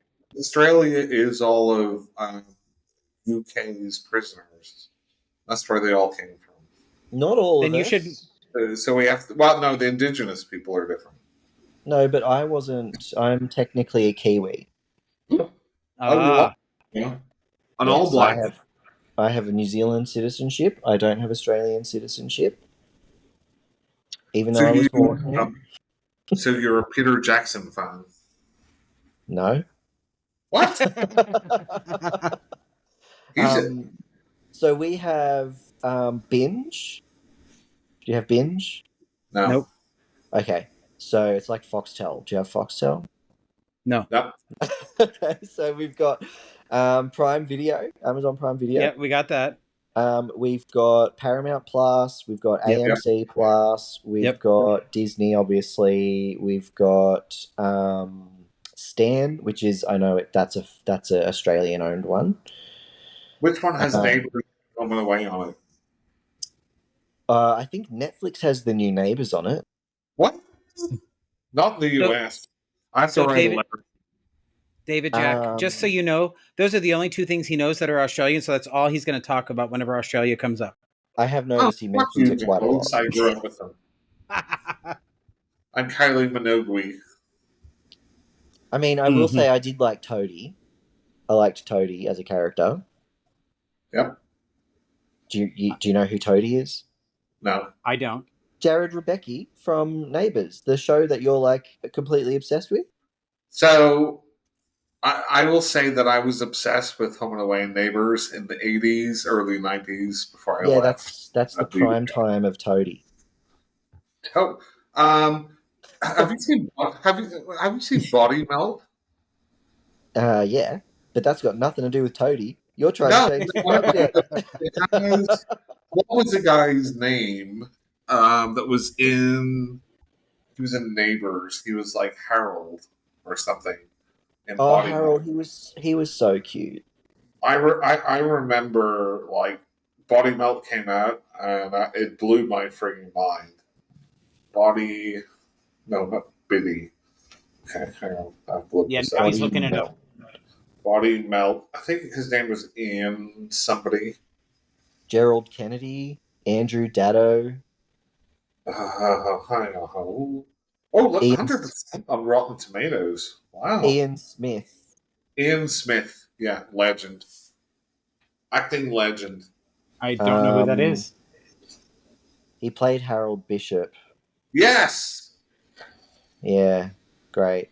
So what's the next one on the list, Jim? Okay. So next up is a movie I have not seen, so I'm not going to speak to it at all. It's called Host. It's Yes. 2020. Yeah, that's the Japanese one or Korean? No. This is a American version. So there was Host, The Host, Super Host. There was a lot of host This movies. is a Rob Oh, Savage movie from 2020, and it all takes place on Zoom. oh yes, yeah, I've seen that. I actually liked it. Did you? Yeah, yeah. I thought it was an interesting because it was filmed through COVID, right? So I thought it was Yeah. an interesting way to kind So of keep things going. it was like that and Unfriended, and there was like a few of Yeah, those just strictly over Zoom, which I thought, um, I thought it was clever. yeah, yeah, I thought most of them worked that I saw, Yeah, even and I thought even though it. unilaterally the acting was pretty bad, but like Yeah, whatever. but I mean, it was sort of relatable in the fact that that was what our lives were like at the time. We Mm-hmm. were all in lockdown. You know, that was the only way we could Plus, connect my with life is people. like right now, literally right now. What? You're in lockdown? No. No, we're on like a Zoom call. Oh, yeah, right. Yeah, yeah. Oh yeah. Yeah. Okay. But look behind you. There's something there. Jim, did you see it? Yeah, I have Pazuzu and I have two alien queens back there. I have a little face hugger there too. Michael Myers is down here at my shoulder. But I liked how it sort of it capitalized on the social tensions at the time of, Yeah. you know, the fear of not being able to connect. And then when you finally do connect, it's only digitally, and then what happens when that goes completely wrong? Right. So I thought that host was quite good. Yeah. Yep. And I can't speak to it because I haven't seen that one yet. So Next. and oh fuck me, Mark, Yes. it's your favorite movie from 1980. Thelma. The Changeling. Yep, Oh, the Changeling. with George So, C. Scott. David Jack, have you seen The Changeling? Yes. So, what do you think about George C. Scott in that movie? Not much. Thank you, Mark. I mean, can you change your opinion so that Oh, you? look, he was phenomenal. Yeah, Flawless acting. I wanted to and marry the guy. Um, you know, he can yeah. changeling me any day. So So yes, Jim. Let's move on after that positive review of George. right, because George C. Scott can't emote his way out of a wet paper bag. Anyway, next is another movie I haven't seen, mostly because I don't like the lead actress. Personal Shopper from 2016. Not seen it. No, Nope. never seen it. It tells the story of Maureen, a woman dealing with the death of her brother. Who's the It's lead actress? from Twilight. Is it from? It is. It's Kristen Stewart. She was You know really good what? at. She was really good in Underwater. I I really was liked. literally just going to say that. Underwater was okay. I loved it. I loved Yeah, how it was a Cthulhu Lovecraft. story. That did make the movie much better when they added the Cthulhu arc to it. I thought it Mm, I- was fantastic, but for And most of the movie, it's essentially Alien underwater. now, and I'm what's sorry, wrong with like that? her performance, I Not haven't seen it yet. her. That's the problem. No, she was cool. She was really good. Yeah, I don't like her in general. I have not seen her in anything else. You know And who I it's don't got the like? whole Twilight If thing and this and that. But if you she want was to really good in it. if you want to see her in a really good movie, watch The Messengers. I think it was from like 2006. Yeah, That she was really good in, she was You're good in not the and Panic one. then Room. and that was it. No, she was That's good in it. Panic Room. Panic Room. Yeah, she's How could she's you Jodie say that Foster's anything was daughter. good in that movie? Oh, That movie don't was say. terrible. No, shush, shush. My husband just walked past. He loves it. Shh. Okay. Shh. But what was really Panic Room Who's in with that? Jodie Foster. Jodie Foster and Kristen Oh, Stewart. Wow, like I saw it back in the day. I never connected the dots. I never would have. Anywho, I didn't remember so that. the one of the actors in Underwater that I really don't like is T.J. Miller, Yep. Yeah. and I thought he was completely wrong for that role. Don't know who he had sex with to get it, but they sacrificed all of their dignity. Or forced to have sex with. I mean, he's just not. I don't know Yeah. how he exists. I don't like him. Sorry. Shh. Uh oh. So the next movie is a cinematic masterpiece. I don't care who you are, and if you say anything bad, I'm just going to cut the interview off right now. God. It's awful, Jim. I hate it. It's not going to be Poltergeist or something. Yeah. It is, yes. I love Poltergeist. Not the remake, It is. for fuck's sake. No, not the remake. The original Oh, 1982. thank God. Yeah. Look, I love the original. I It absolutely love it. it is far and away the best Toby Hooper film you'll ever see. I Right, don't Mark? know. Right, Mark? He's gone. Yeah, he hates Toby Hooper with a passion. Why? He 100% believes that Steven Spielberg did all the directing for Poltergeist. Didn't he? No. I know. I don't know if he's just ignoring us or what he's doing. But next on our list is going to be 2007's Emily Blunt vehicle Wind Chill. Was that where she was stuck in the car during a snowstorm? I don't know. She is in a snow. There's a lot of snow around her, but I have not seen this film, so I don't know. I do think I've seen it. Did that have Josh? Oh, yeah. Share a ride home for the holidays. They break down. Yep, that's the one I'm thinking of. Yeah. Okay. Was it good? And it I mean, doesn't have the guy from Lost in it, so I got that wrong. But yeah, I actually liked it. I thought it was quite good. I tend to like Emily Blunt in whatever she's in. Yes, I really, really like that movie. Did you? I haven't watched it yet. This is the first time I've ever heard about it. So, and this was one where, like, it's before she got famous. Yep. I watched it back in the day, and then, like, I thought, I'm like, is that the same person? And then I went back and rewatched it. I'm like, it is. Wow. She, because she's playing an American student in it. Yeah. So, yeah. Really good, really interesting. Snowbound. Why are you taking this car back with this guy? But yep, really, really enjoyed it. Yeah, very much. Nice. I enjoyed it. Nice. And next up is a movie we sort of brushed upon earlier, is 2014's The Taking of Deborah Logan. Yep. Yep. Fantastic film. Yeah, I can't say enough. That's a really underappreciated movie, I think. I never hear anybody talk about it.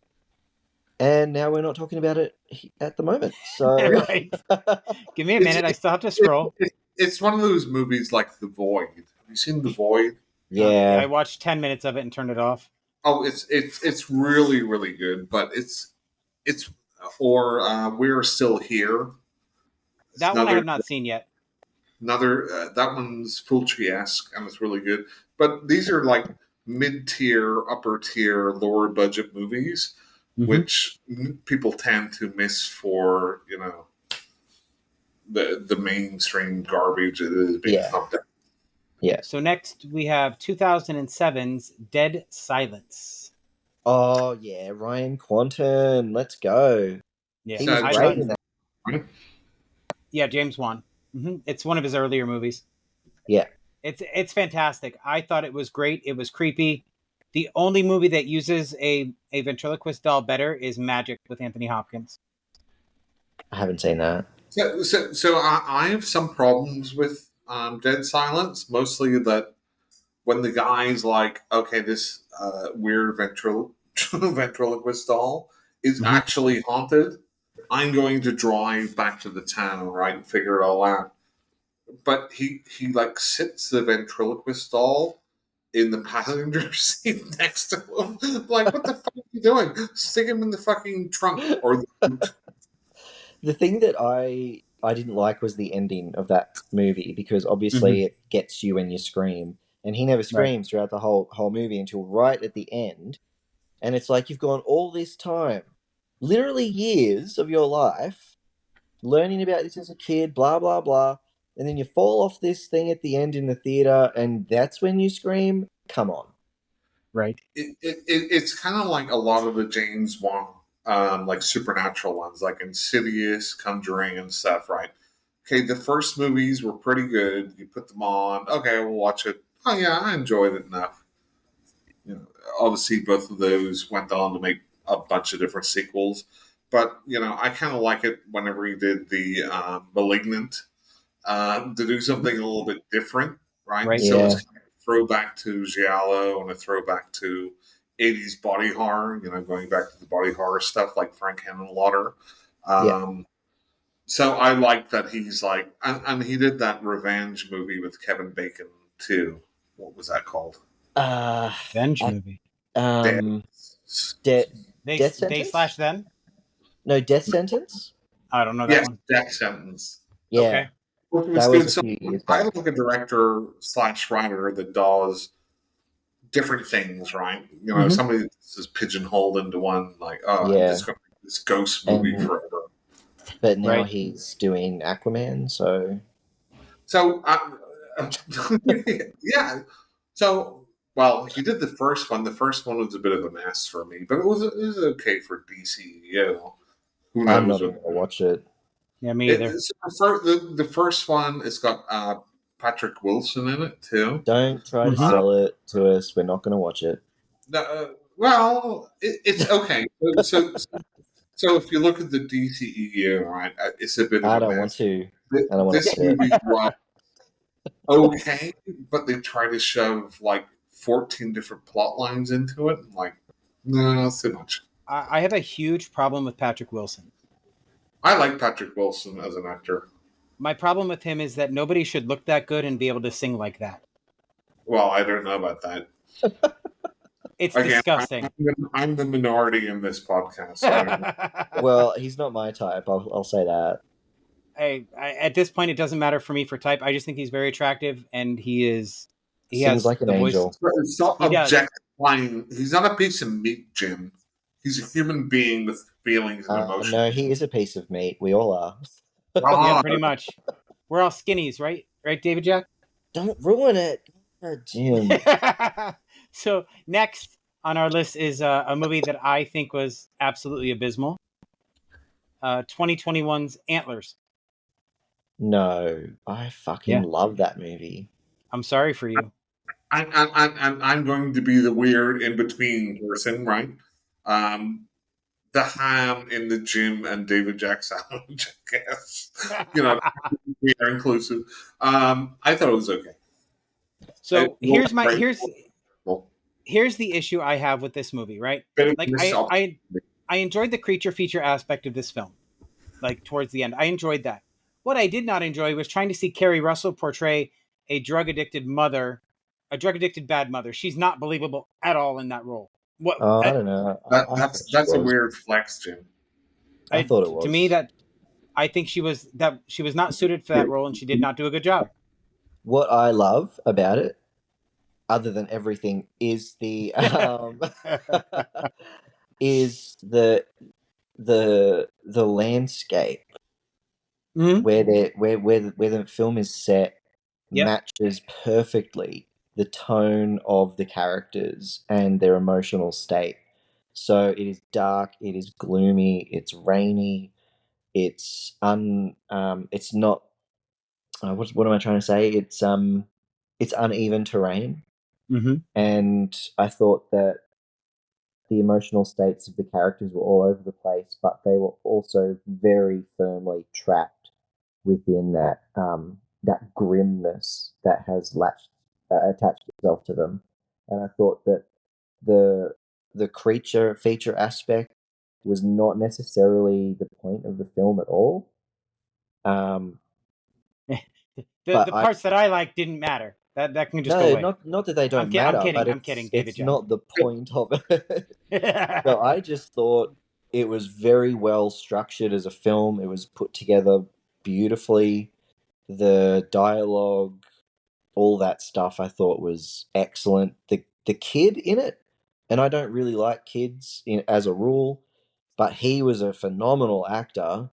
And the way that he portrayed that situation in his house, like a shift on domestic violence almost, um, was I just thought it was very clever as a film. So maybe you just didn't get it, Jim. Maybe I'm just not No, sorry. intelligent. I'm not I'm totally intellectual enough, and joking. that's okay. No, That's I'm okay. joking. I know. Don't worry. I'm not that sensitive. I promise. Mark, you have anything you want to say?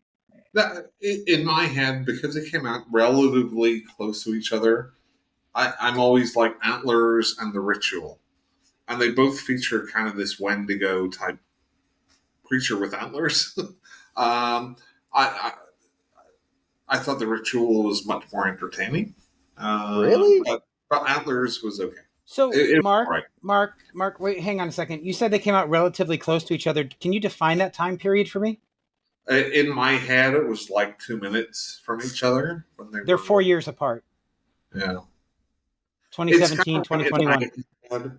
my head. Whenever I think about the relic Right. and, Yeah. what's the Guillermo del Toro one with the bugs? Mimic. In Yeah. my Oh, head, they're very In your close together Yeah, I because agree with that. close together.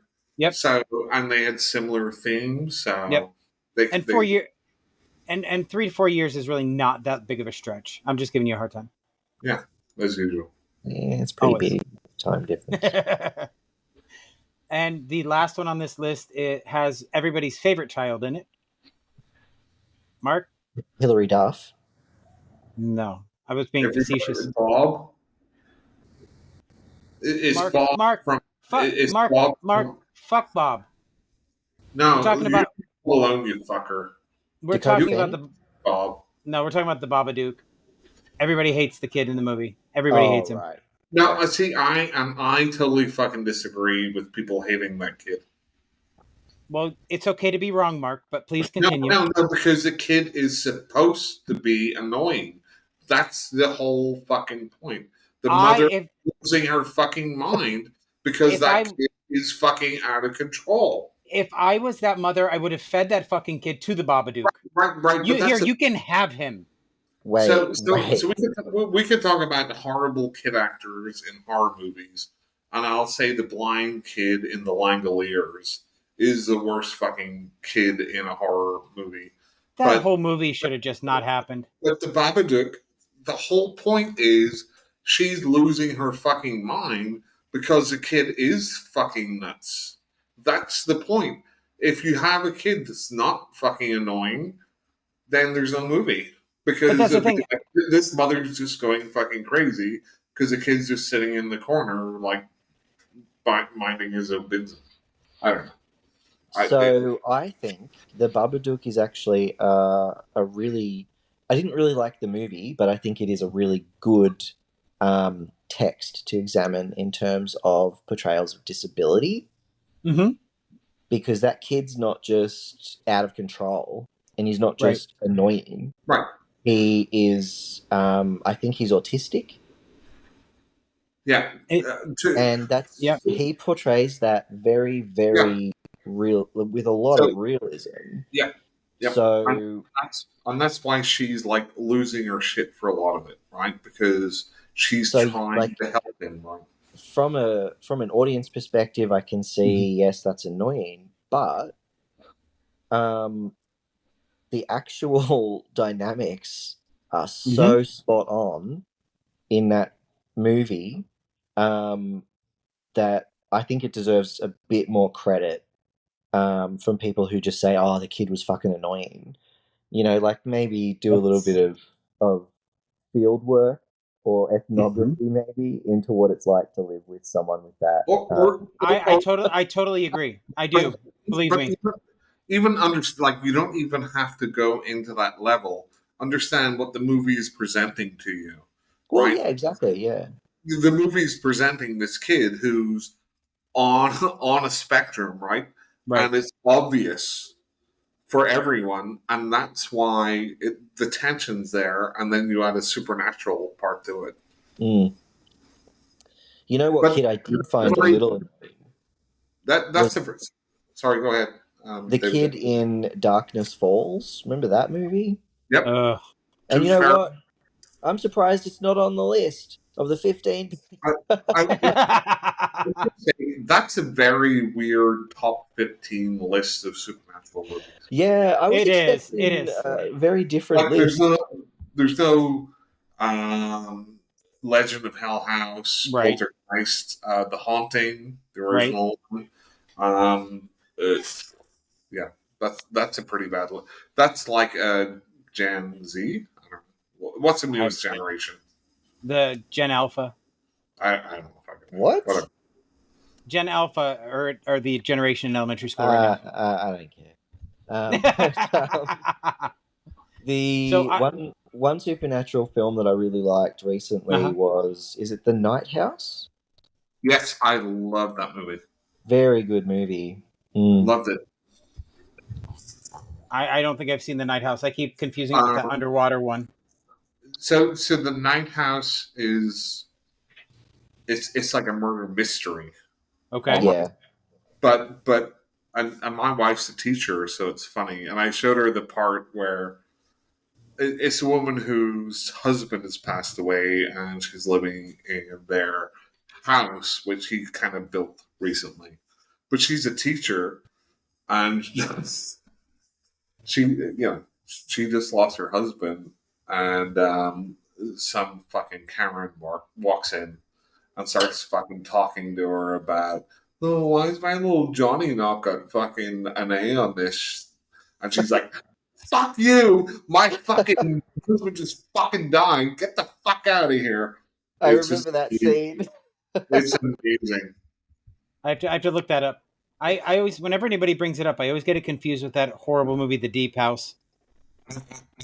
The Deep Actually pretty good. It is Oh, not good. don't know They go it. scuba diving into a haunted house. Oh, No, right. Yeah, but, yeah. but, I mean, that's the conceit. So you either, kind of run with it or you don't, right? Yeah, exactly. I could not pull myself into that movie enough to actually care about anything that happened. But the lead actress in The Night House was amazing. I loved her performance. I'll have to look that Mm. up. What I find interesting about that Into the Deep House thing, was, I didn't see it, but I know what it's about. Is that there are real towns like that Yep. where, I don't think we have that in Australia, and I find that really interesting. Yep. They Uh, had, That so I and why that can't so why no, can't it be haunted? yeah, no, well they had that movie with Christian Slater in it, and it's not, or was it Keanu Reeves? But it wasn't a horror movie. But it's the same sort of setup where it's like this town that just got flooded Mm-hmm. uh, because they had to like build a dam or whatever. right.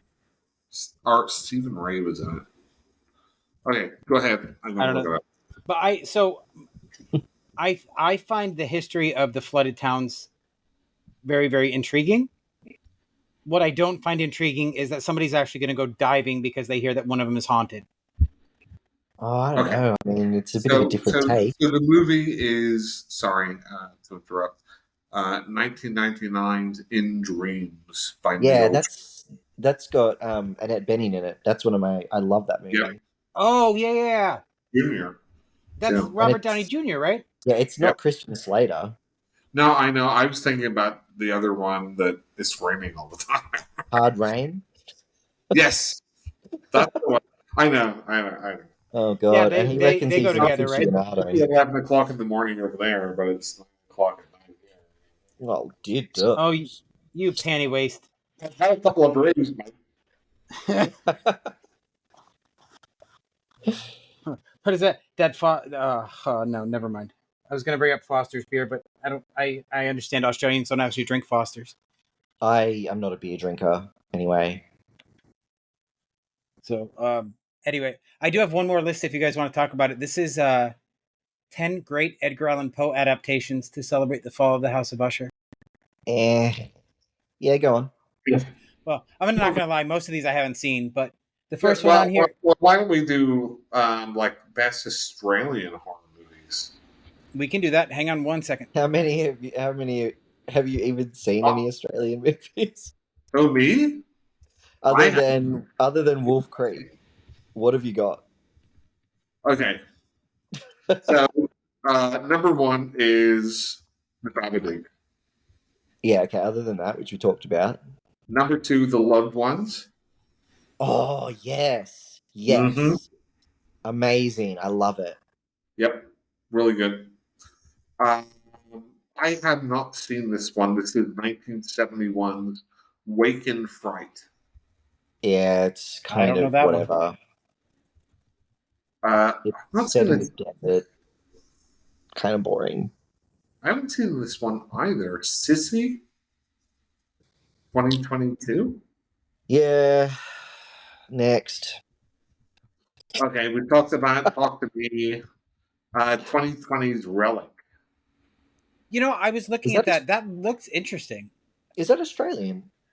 It says it Uh, is. it's on this list of Australian horror movies. Well, So see, I'm just sometimes it's hard to tell because we do a lot of filming in Australia these days. So, is it a case that it was just filmed here?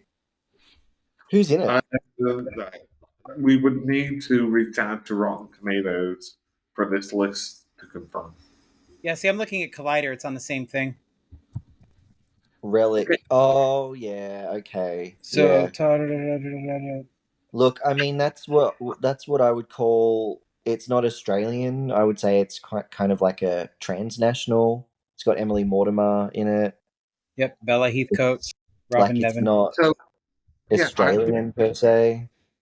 I just googled this. I'm surprised I only know like a couple of these so far. So So I've got some recommendations for yeah, you. Okay. Wormwood yes, love it. and the sequel is not as good, but it's still pretty good. Have you seen Necro?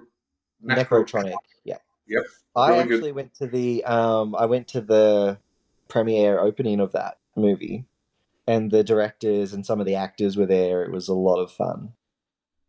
So the thing with Wormwood is like zombie movies are like kind of played out, right?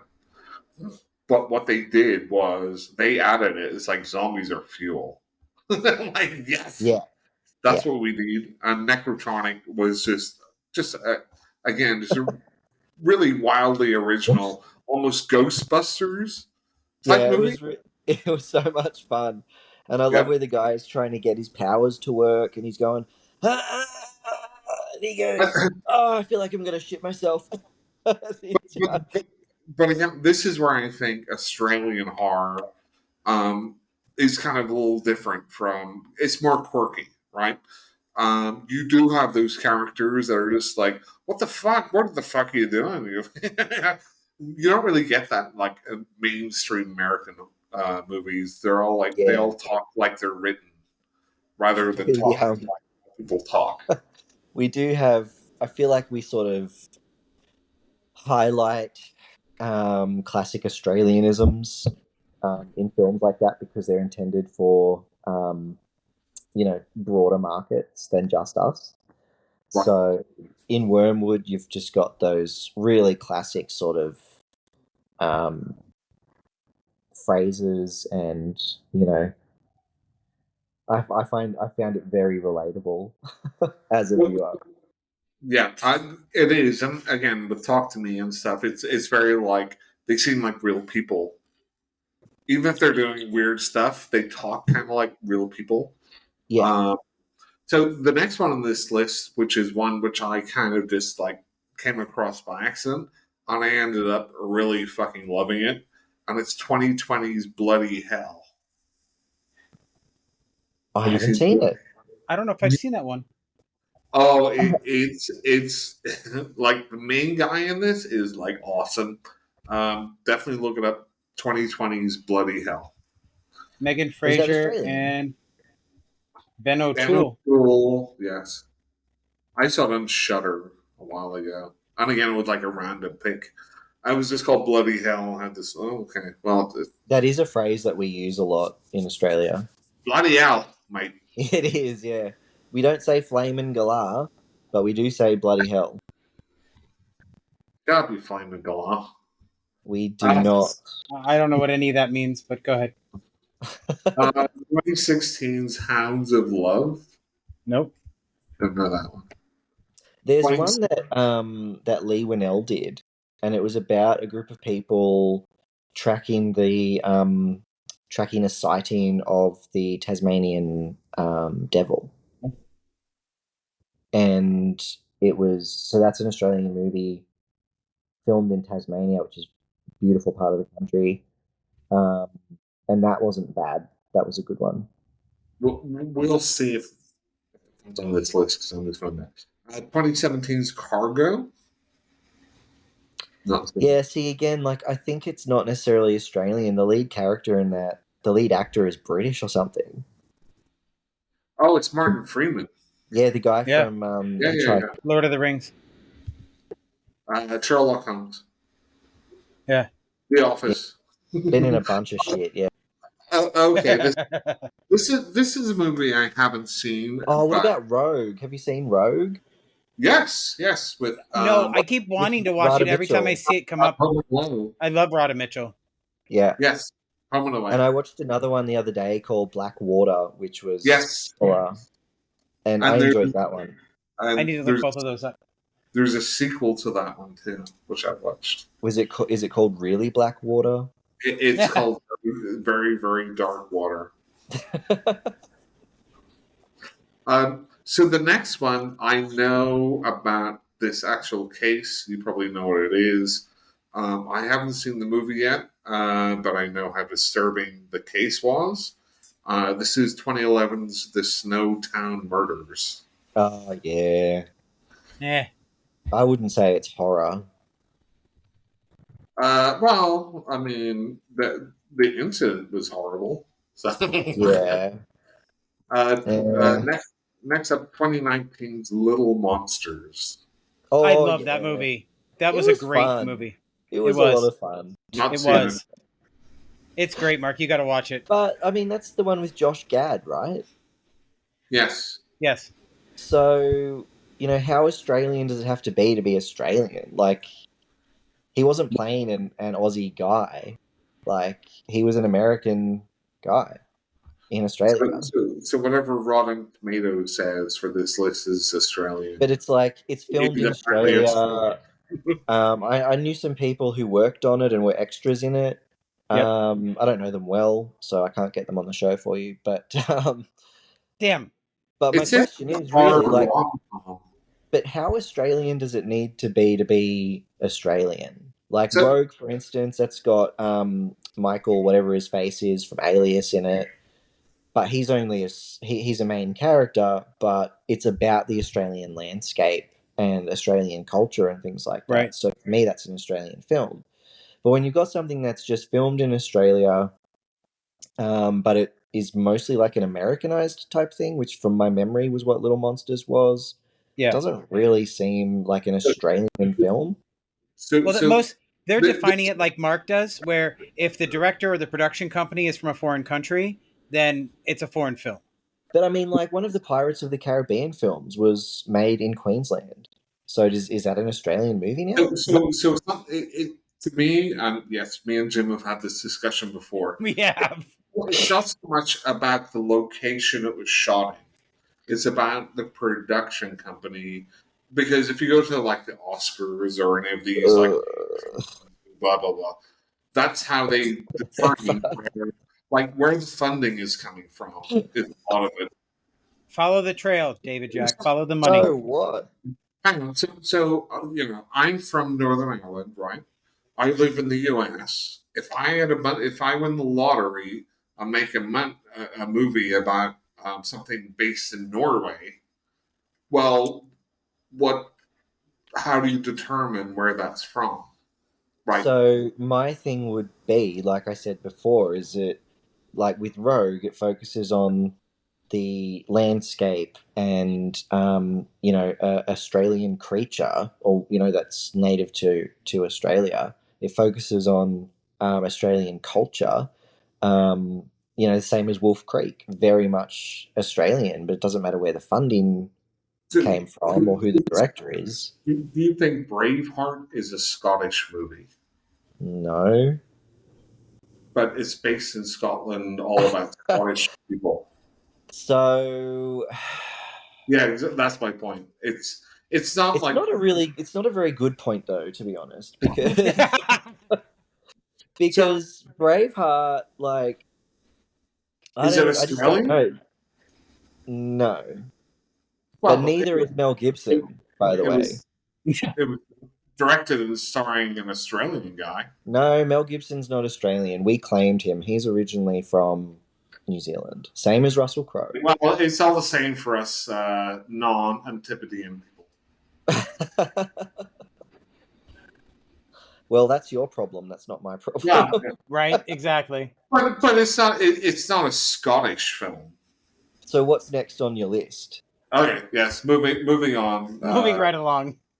Number 12 is 2016's Killing Ground. Oh, I think I saw that. Never seen it, never heard of it. Um, yeah, no, I think I did. But it's one of those ones that it sounds very familiar. I can't tell you what it's about, so it obviously wasn't memorable. This is very, I guess it's just going by like how popular or how high of a rating on Rotten Tomatoes, but Next of Kin, 1982, No. with John Jarrett in it. Yeah. I mean, I'm surprised that Picnic at Hanging Rock hasn't come up yet. Right, no, that's what I'm thinking, or Wolf Creek, or a number of different ones. 2011's The Tunnel. Don't know it. It's got 100% score on Rotten Tomatoes or And Tomatoes. how many views is that? How many ratings? I have no idea. It's like one person rated it. It was the main So, star. the next one is a movie which I heard about a lot a while ago, but I've never seen. Is 2007 Storm Warning. Have you heard of that one? Storm Warning? Yeah. The only one that I can think of is the one that's got Ashton Kutcher in it. No. Nadia Fares, John Brumpton, Robert Taylor. Yeah, okay, next. Next one is a movie which I didn't really like, but I haven't seen it in a long time, which is Lake Mungo. Yeah, that was really boring, I have to say. Yeah. I can't say I remember ever watching it. I know I've seen the cover art and stuff, but I've never watched it. There is a horror movie that was filmed more up around my area. And it's about those old myths about seeing a person walking along the side of the road by a cemetery or a graveyard. Yeah, don't pick them up. And don't pick them up. It's an Australian movie about that. I think it's called, oh God, I've got, my brother-in-law's parents used to live there. It's named after a suburb anyway, and but all the actors are Australian pretending to be American tourists. And it was awful. So the next one, totally Australian actors in this, Stacey Keach and Jamie Lee Curtis in 1981's Road Games. Yeah, that was pretty boring. I have to say. If Razorback isn't on this list, I'm going to flip out. Razorback is so lame. I don't know why. No, Razorback was great back in the day. Yeah, so the key phrase there is back in the day. Yep. Yeah. It does not stand the test of time. And if you watch it now, you just go, oh, God. I haven't watched it since back in the day. Okay, we talked about 2007's Rogue. Yeah. Mm-hmm. Brian Mitchell. We talked about Wormwood Apocalypse. Yep, that was the sequel. Yep. Sam Neill, Nicole Kidman, Billy Zane. Dead Oh, Calm. yeah, on the boat. Dead Calm. Great movie. Mm. Next is just the first Wormwood. We talked about Blackwater. Oh, the next one is one of my favorite shark movies. Do we know what it is? Jaws. The Australian Jaws. Oh, Uh, oh my God, the one about the surfer. What's her name? No, and they did a sequel recently, which wasn't very good. This wait, is you're not. It's this is not Deep Blue Sea. now this is 2010's The The Reef. Reef. Yeah. Oh, The Reef. Oh God, I never even bothered. Oh, it's really good. It's I really need good. to I need to watch it because I love shark movies. Yeah, and they put The Reef Stopped, which is the sequel after it, and that wasn't very good. There Boys was in the best shark movie I saw recently, just for your knowledge, Jim, Yeah. was Shark Side of the Moon on That's Tubi. interesting. It was the like a Z grade movie, and it Oh. was awesome. I need to look this up. It Excuse was me while the I make a note. it was we, one of the worst movies that's ever been created. So many plot holes, terrible It can't be worse acting, than Dark Side of the Moon. That was terrible too. and I absolutely loved it. we did an episode a while ago about awful shark movies, like just getting like the sci-fi type of uh, Three basement headed, dwelling. Uh, like five-headed nuclear shark attack. Stuff Oh like that. yeah, Now that we watched them, it was just fun to read off the titles. Boys in the Trees, I don't know 2016. that one. I've seen that. It was okay. I wouldn't call it a horror per se. It's more of a drama with Sort of like some a Stand By horror Me movie. elements. No, not at all. No, No, no, you're completely way off base, Jim. Yeah, I usually am, so it's okay. No, it's not a Stand By Me type thing at all. It's just more of a drama, and it's got like a supernatural-ish element, kind of as an undercurrent, but I Okay. just wouldn't call it a horror. Uh, the next one, I'm not a big slasher fan, but I really dug this one. Another kind of random pick that was on like Shutter or Amazon or something. And it's 2019's The Furies. Oh, Oh I did like that. yeah, That that was a was great film. fun. Yeah, Yeah, I it's fun. enjoyed that one. It's fun. It's almost like a video game movie. Yeah. Yeah, it Uh, reminded me a bit of that American one. Is it The Hunt?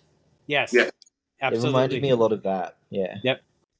it's the whole Beauty and the Beast thing. I just thought, okay, perfect, great. Um, 1984's a very boring movie we've talked about, which is Razorback. We didn't talk Yeah. about it. You talked about it, Mark. Yes, cool. Wolf Creek, Wolf Creek 2. The Um, first one I liked a lot. I don't think I've ever seen any of the sequels. I like the sequel better than the first I thought the first one, like the first two-thirds of it, were a little bit slow. one. Boring. It was, And the ending I felt should have been more. They should have stretched that out a bit more, particularly Yeah. her trying to survive. The guy played by Nathan Phillips, he kind of just it stumbles out, and he's like, "Oh, I'm all sunburned now," and that was a little bit boring to me. I thought it could have been a lot better. Wolf Creek 2, I think, was more of a comedy the first time I saw it. We were like, really? Is this really how they want to take this film? But the yeah, first season of the show, I thought was brilliant. It played out the whole revenge arc really, really well. And I'm excited for Wolf Creek 3. yeah. I think Wolf Creek, the original movie, was two-thirds the Australian Tourist Board, showing how Yeah, awesome the landscape of Australia is, and then John Jarrett going crazy. I thought part two was just him being crazy from start to finish. yeah. Um, so I liked it more. I haven't seen the series, so I can't comment. The next up, we have Lee Winnell starring in Dying Breed. I think that's the one that I was talking about before with the It, Tasmanian Devil.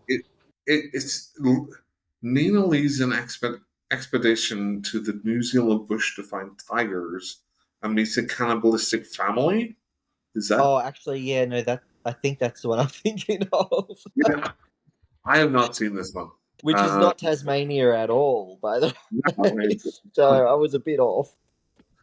the next one is another really to me, good shark movies are few and far between, but I really like this one too. It's Oh, 2012 Bait.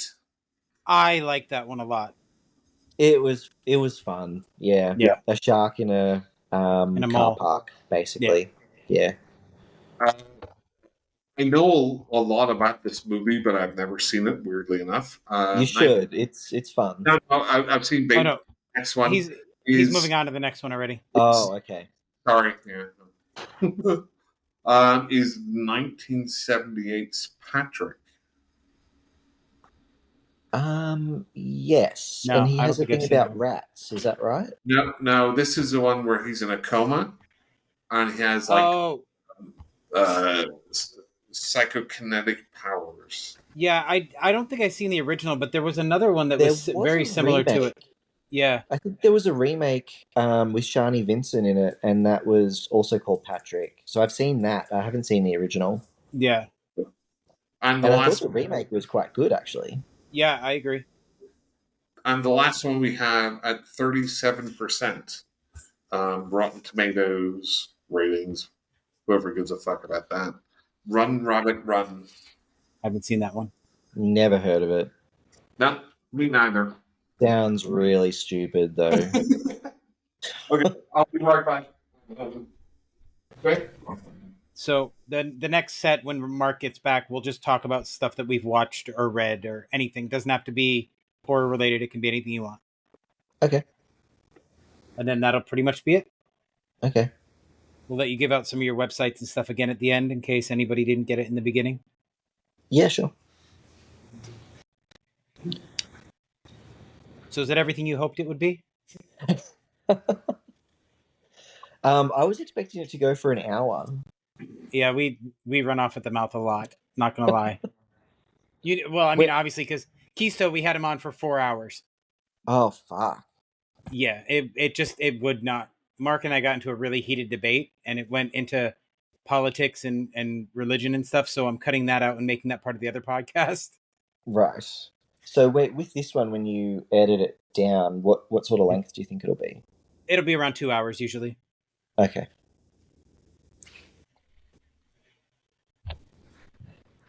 My husband's just over there playing with the dog at the moment. He must be on his lunch break. Yeah, I'm going Ah, Susan Summers passed away too. I saw that. Yeah, not good. Did you hear about Piper Laurie? I did. I did. I Yeah. was sad. I love her. I loved her as an actress. Yeah. And I said to Paul, "Oh, Piper Laurie died." Who? That's funny because I took my partner with me to see when we went to Spooky Empire, which is a horror movie convention here, and the only person I wanted to meet and get an autograph from was Dee Wallace. Yep. So we're in line, and I'm telling him every movie she's ever been in. The only thing he remembered was that she had been in Supernatural, and that she flirted with one of the main characters the whole time. So we get up to the table. So of course I have to tell her about this. And I'm like, the only thing he remembers you in is Supernatural. I said, I'm telling him how, about all these different movies you were in and how everybody wanted you as their mom in the 80s. I said, but all he knows is Supernatural. She's like, well, none of that was scripted, right? I just was really flirting with him. Aw. I thought it was great. I love her. Okay, I'm back. Right, Mark? So, Mark, we're going to move on to what we watched. You want to go first? I have one question for both of you. Jim, I don't know if I've asked you before. I'm sure you have. Now, what horror movie do you think has the best representation of like queer characters? So, honestly, it's going to be a movie you probably have never heard of. It's a movie called Hellbent. Not heard of it. That Uh, that probably from my point of view, it centers around gay men. It's a slasher, right? It is, yes. And it's a low budget flick, so normally those all revolve around drugs and sex, and it's not just normal people. And this one, yes, it has drugs and sex and clubs, but it goes more into their personal lives where they're actually normal human beings. And I really like that about the storyline. mm, I haven't really seen any that I felt had very good representation across the board. I Yeah. find a lot they either focus on gay men or gay women, and that's kind of it. I did see Yep. one on Shudder the other week that was a lesbian couple in the woods, and they were getting hunted down. I just can't remember the name of it, but they were getting hunted down, and the by the locals who were sort of filming all of their killings and putting it up on the dark web. And it was like all these homophobic slayings, and the lesbians turn the Yep. tables on these guys. I feel like Um, I don't remember what. So let's talk about books. So, David, Jack, you guys just published a book by Mark Allen Gunnels, right? we It was just did, released. It was yes. just released today or yesterday or something, right? October He, 15 it came out, yep, yes. that's today here. So, but he's got another book called Before He Wakes, and that has some fantastic representation in it. So one of the things about Mark's books is that they all have representation in that way. Yeah. He's a very proud queer author, and Yep. he makes no apologies for that, which I think is fantastic. Mm-hmm. So the collection that we've published, it mostly does focus around queer characters, which is great. Yep. Before He Wakes, he's also got When It Rains, I haven't read that one yet.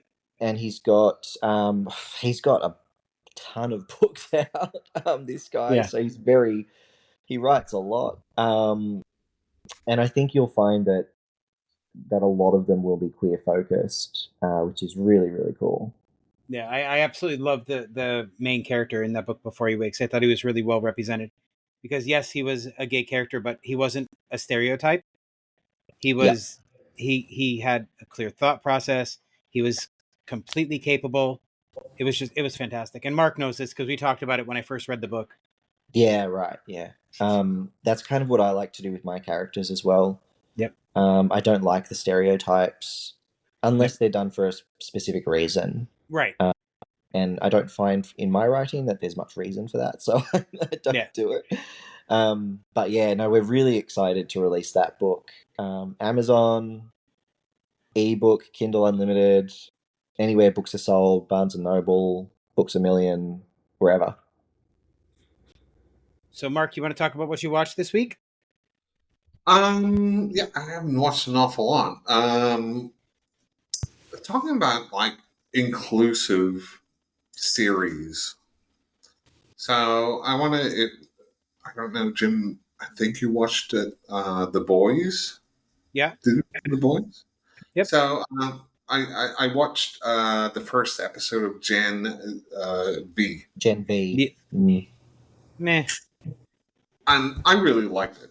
I thought it was a good extension of The Boys.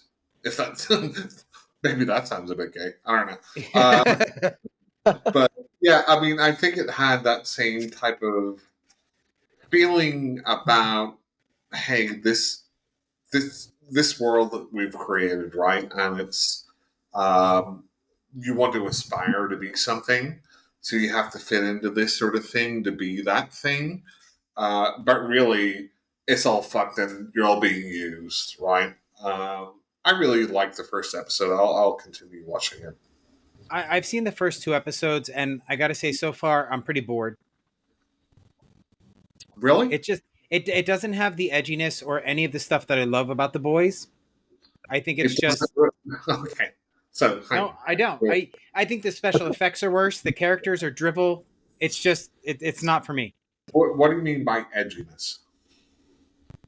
Well, so the whole reason behind the boys is superheroes behaving badly, right? And next to zero consequences, and then this regular guy starts giving it right back to them. You don't have that So dynamic. let's just stick with the first episode. Yeah. So what's not edgy about that, if you I want to just, call it? it just, I don't consider it to be edgy. I don't think it pushes any boundaries. I think it just rehashes all the same It- boundaries that the boys no, did. no, well, it's yes, but the boys push boundaries. I was doing Yeah. the same thing. Right. But they did it first, so it's not edgy anymore. No, you don't have to like go. Okay, well, they did this, so we have to do 10 times more, and 10 times more, and 10 times more. You can't say, well, they're not pushing the boundaries. No, they can do something different. I don't care about doing more of the same.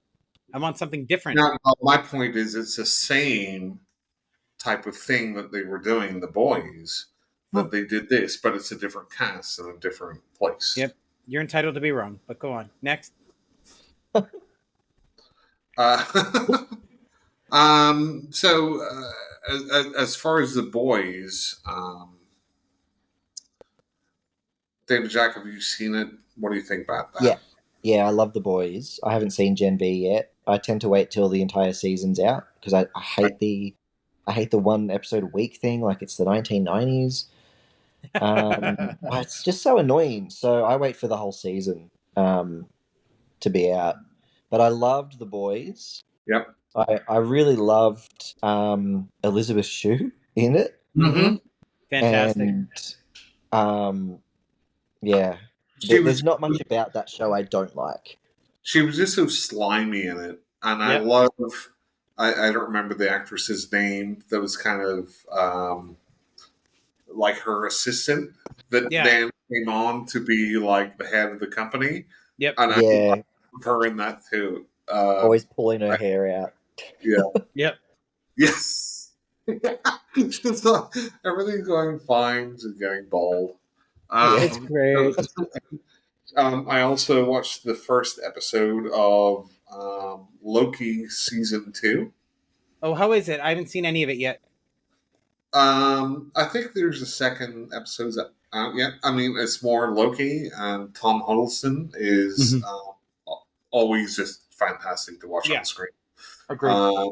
I think this is better MCU stuff than some of the stuff they've released recently. Okay.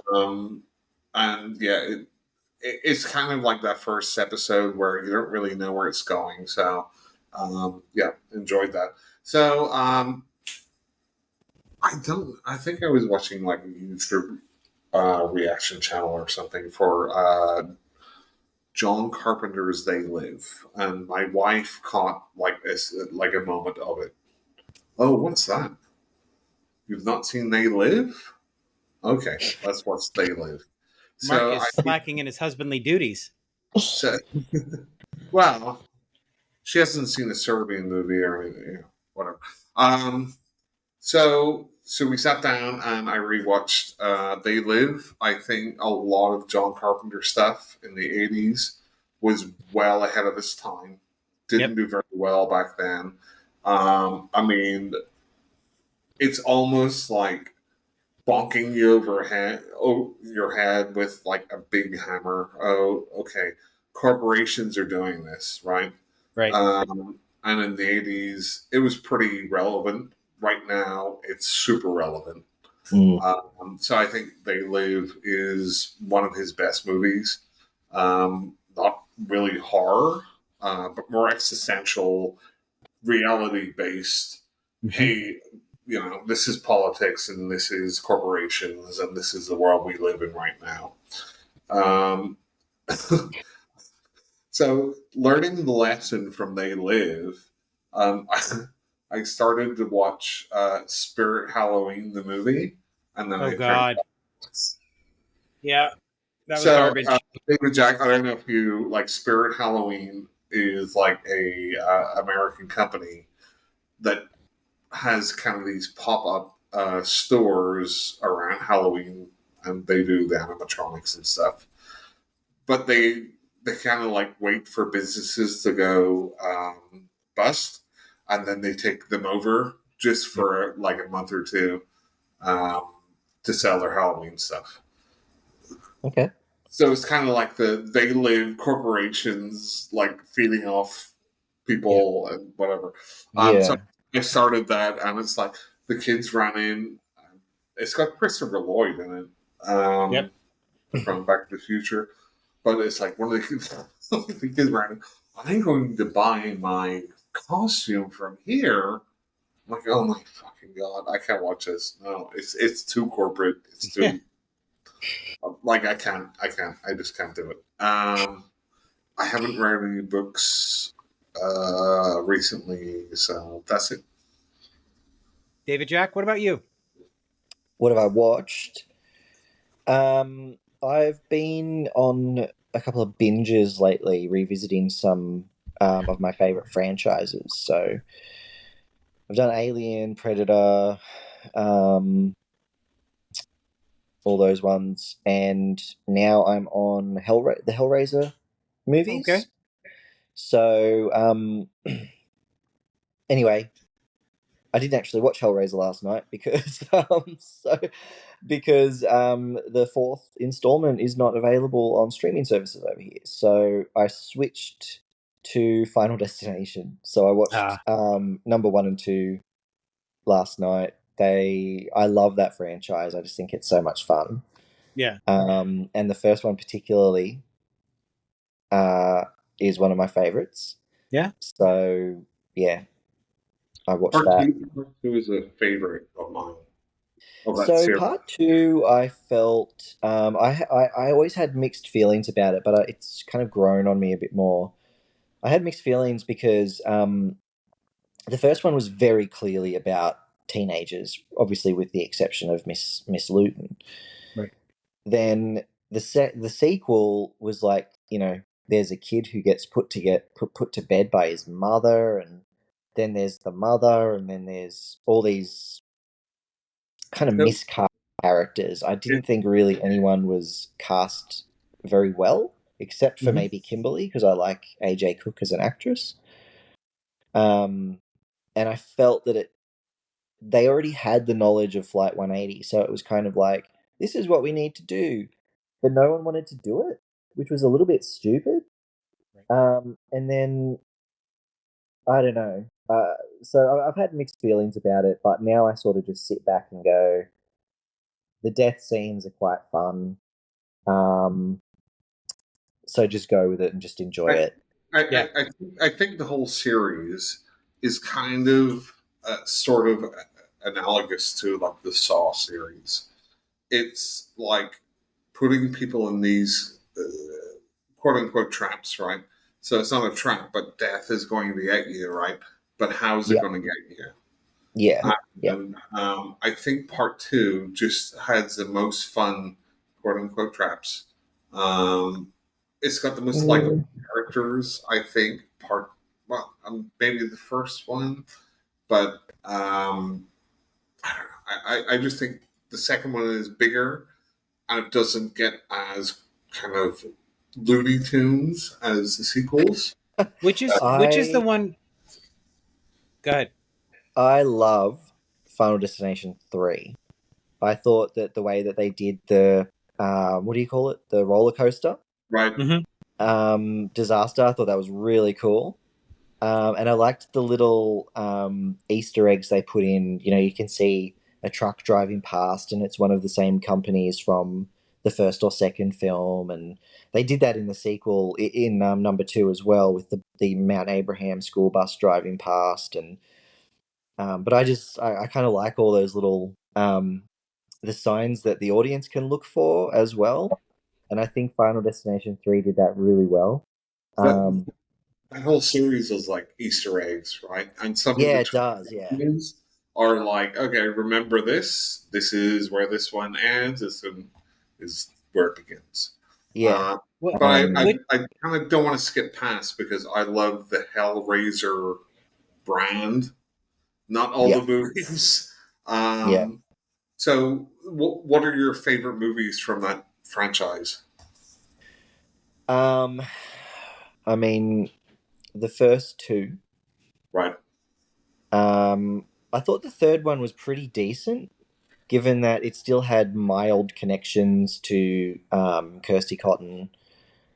But the first two I thought were really like closely related, Yep. and they almost told a complete story as a sequel.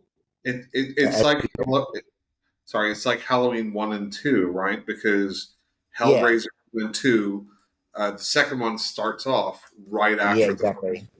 Yeah. And so for me, that's probably those are probably the two best ones. But yeah, the third one I thought was quite decent. I like Terry Farrell as an actress. Yep.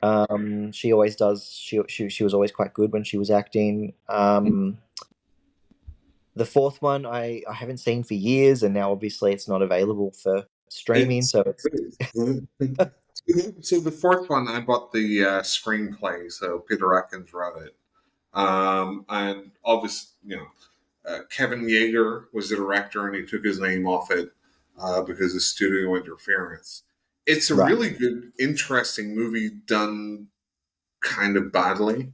So I think it fits with the first four, and then you can kind of block off the next like four or five into its own thing, and Mm. then get the reboot with what's her name, Yeah, Clayton? Jamie Clayton. Clayton, I think. Yeah. I liked the reboot. I thought it was a good one. I I think there's positive signs with the reboot. I think they have like the characters are pretty annoying still, but I like the direction that they took it. And I like What I liked was if I want to see the original Hellraiser, I'll go and see the original Hellraiser. yep. What they did with the reboot was it's about the the puzzle box. They made Pinhead a woman, which she was originally supposed to be a woman, and they did something a little bit different with it to make it its own. And I liked that. And I think from Barker's Hellbound Heart, right? The Cenobites are supposed to be androgynous, right? There's no like sex assigned to them. But what I really love what they did with the reboot was make the box really interesting and go into like super different shapes every time you did something to it. Yeah, But I think the characters within it were a little kind of like some of the later sequels that they weren't that interesting. Um, but there was definitely sparks there of greatness. So Yep. I hope they continue it. Jim? So I did not care for the reboot. I thought that the actress that played the new Pinhead was fantastic, and I wish she was in a better movie. I wish that character and that actress were in a better movie. you're a real negative Nelly, you know. Thank you. So What have you been watching this week, Jim? this week has all been revisiting Friday the 13th series. I started watching the Jaws series again. So nothing out of the ordinary. As far as books go, I listened to this Mark's favorite genre, a post-apocalyptic book called Boombox, the Boombox series, and it was awful. I did make it through it, but it was not good. And I did read a book that I'm not supposed to talk about, so we'll leave that for another day. Well, given as that you are such a negative Nelly, I feel so proud of myself that I've See? written a book that you gave a 5 out of 5 to. That's all I'm saying. Yeah, That see? David Jack, that is like a one-off. Yeah. Well, I hope it's a 2-off Well, because hang on. Let me put it in perspective, right? So sit back. Yes, sit back. So I asked Jim for his top 5 horror movies and Oh, what for he fuck's rated sake. them. And one of his top 5 horror movies, he rated a 7 out of 10. So if he's rating your book a 5 out of 5, that That is something. Well, he didn't actually rate it, but I'm assuming it's going to be 5 out of 5. I gave you my feedback as I read it, so you know exactly what I thought about it. Yes, and it's a 5 out of 5. Yep. So, Jim, you're rewatching the Friday the 13th.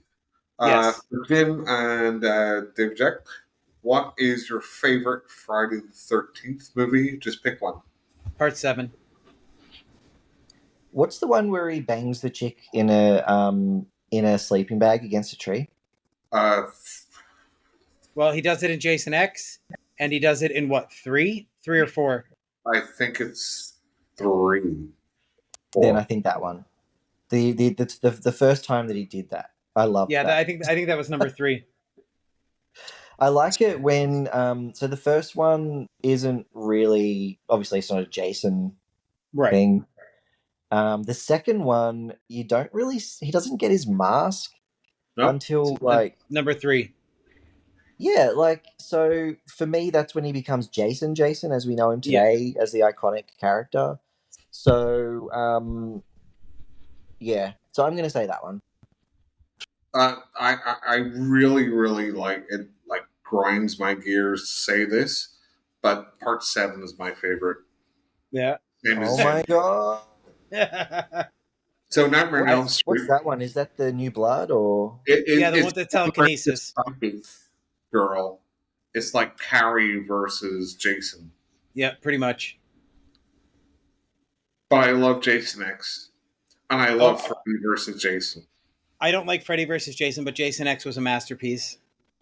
So, what's your favorite Nightmare on Elm Street? Are you asking me, mine? Mark? Both Mine of you. is mine's the original. So mine is a toss up, and it really depends on my mood. I love the original, and I love 3. Uh, I really like the first one because, and I'll say this with most franchises, because that's where, like, that's the source material for the Yeah, sequels a lot of the right, time. So the first time you see Freddy, you don't know what exactly to expect, how to beat him, how to battle him, what's going to right. happen, but you can start to really guess that stuff even from the second one because the formula is pretty static Yep. for me. Even though they go into the whole psychic thing and dream child and blah blah, it's still very formulaic. So for Yeah, it me, is. for that franchise, the first one. And you can't deny that the draw for the A Nightmare on Elm Street series is that Freddy talks back. Oh His yeah, one-liners he's are the big draw. oh I, yeah, I think 3 is a sweet spot of Freddy being frightening and Freddy being entertaining. Yep. But have you, again, going back into the queer cinema stuff, have you watched Scream Queen, the Nightmare on Elm Street 2 yeah. No, The documentary. documentary? I have not watched the With, documentary yet. Mark, Mark uh, Patton. Mark Patton. Yeah. Very good. Really enjoyed it. So, David Jack, why don't you tell everybody where they can find you again, and about some of your upcoming things? Okay, so you can find me as an author on Facebook. Just Google, just go on Facebook and search my name. You can also follow my editing business, Chainsaw Editing, on Facebook. And you can follow Slashic Horror Press on Facebook, Instagram, Twitter, and you can follow me as well on TikTok. Most of the usernames for me are at Fletcher Horror. So if you just search that, you should be fine. And you can go to our website, slashickhorrorpress.com. Mark, anything else you want to say? Nope. Okay. So, David Jack, thank you so much for all your time today. Sorry we monopolized you. That's fine. It's Yeah, been a lot of absolutely. fun. Thank you. It's been great to talk to you, and I look forward to a lot more of your offerings in the future. And I promise I will finish Raven Creek shortly. Ravens Creek with a 5 Ravens out of Creek. 5. Thank you. We'll let you get back to your neighbors and Home and Away omnibus. You know what? When Neighbours was cancelled, I was so grateful. Oh, This cancel culture has to stop. No, it's just not a good show. And then I was devastated to learn that it's now been picked up again by Netflix. Well, Huh. it's when good neighbors become good friends. I mean, is that No neighbor is a good unity? friend. That's a call for unity. That's all I see. Well, I'm not friends with my neighbors. That's all I'm saying. Jim? I don't even know my neighbors. Okay, You're everybody. Thank you so much for listening.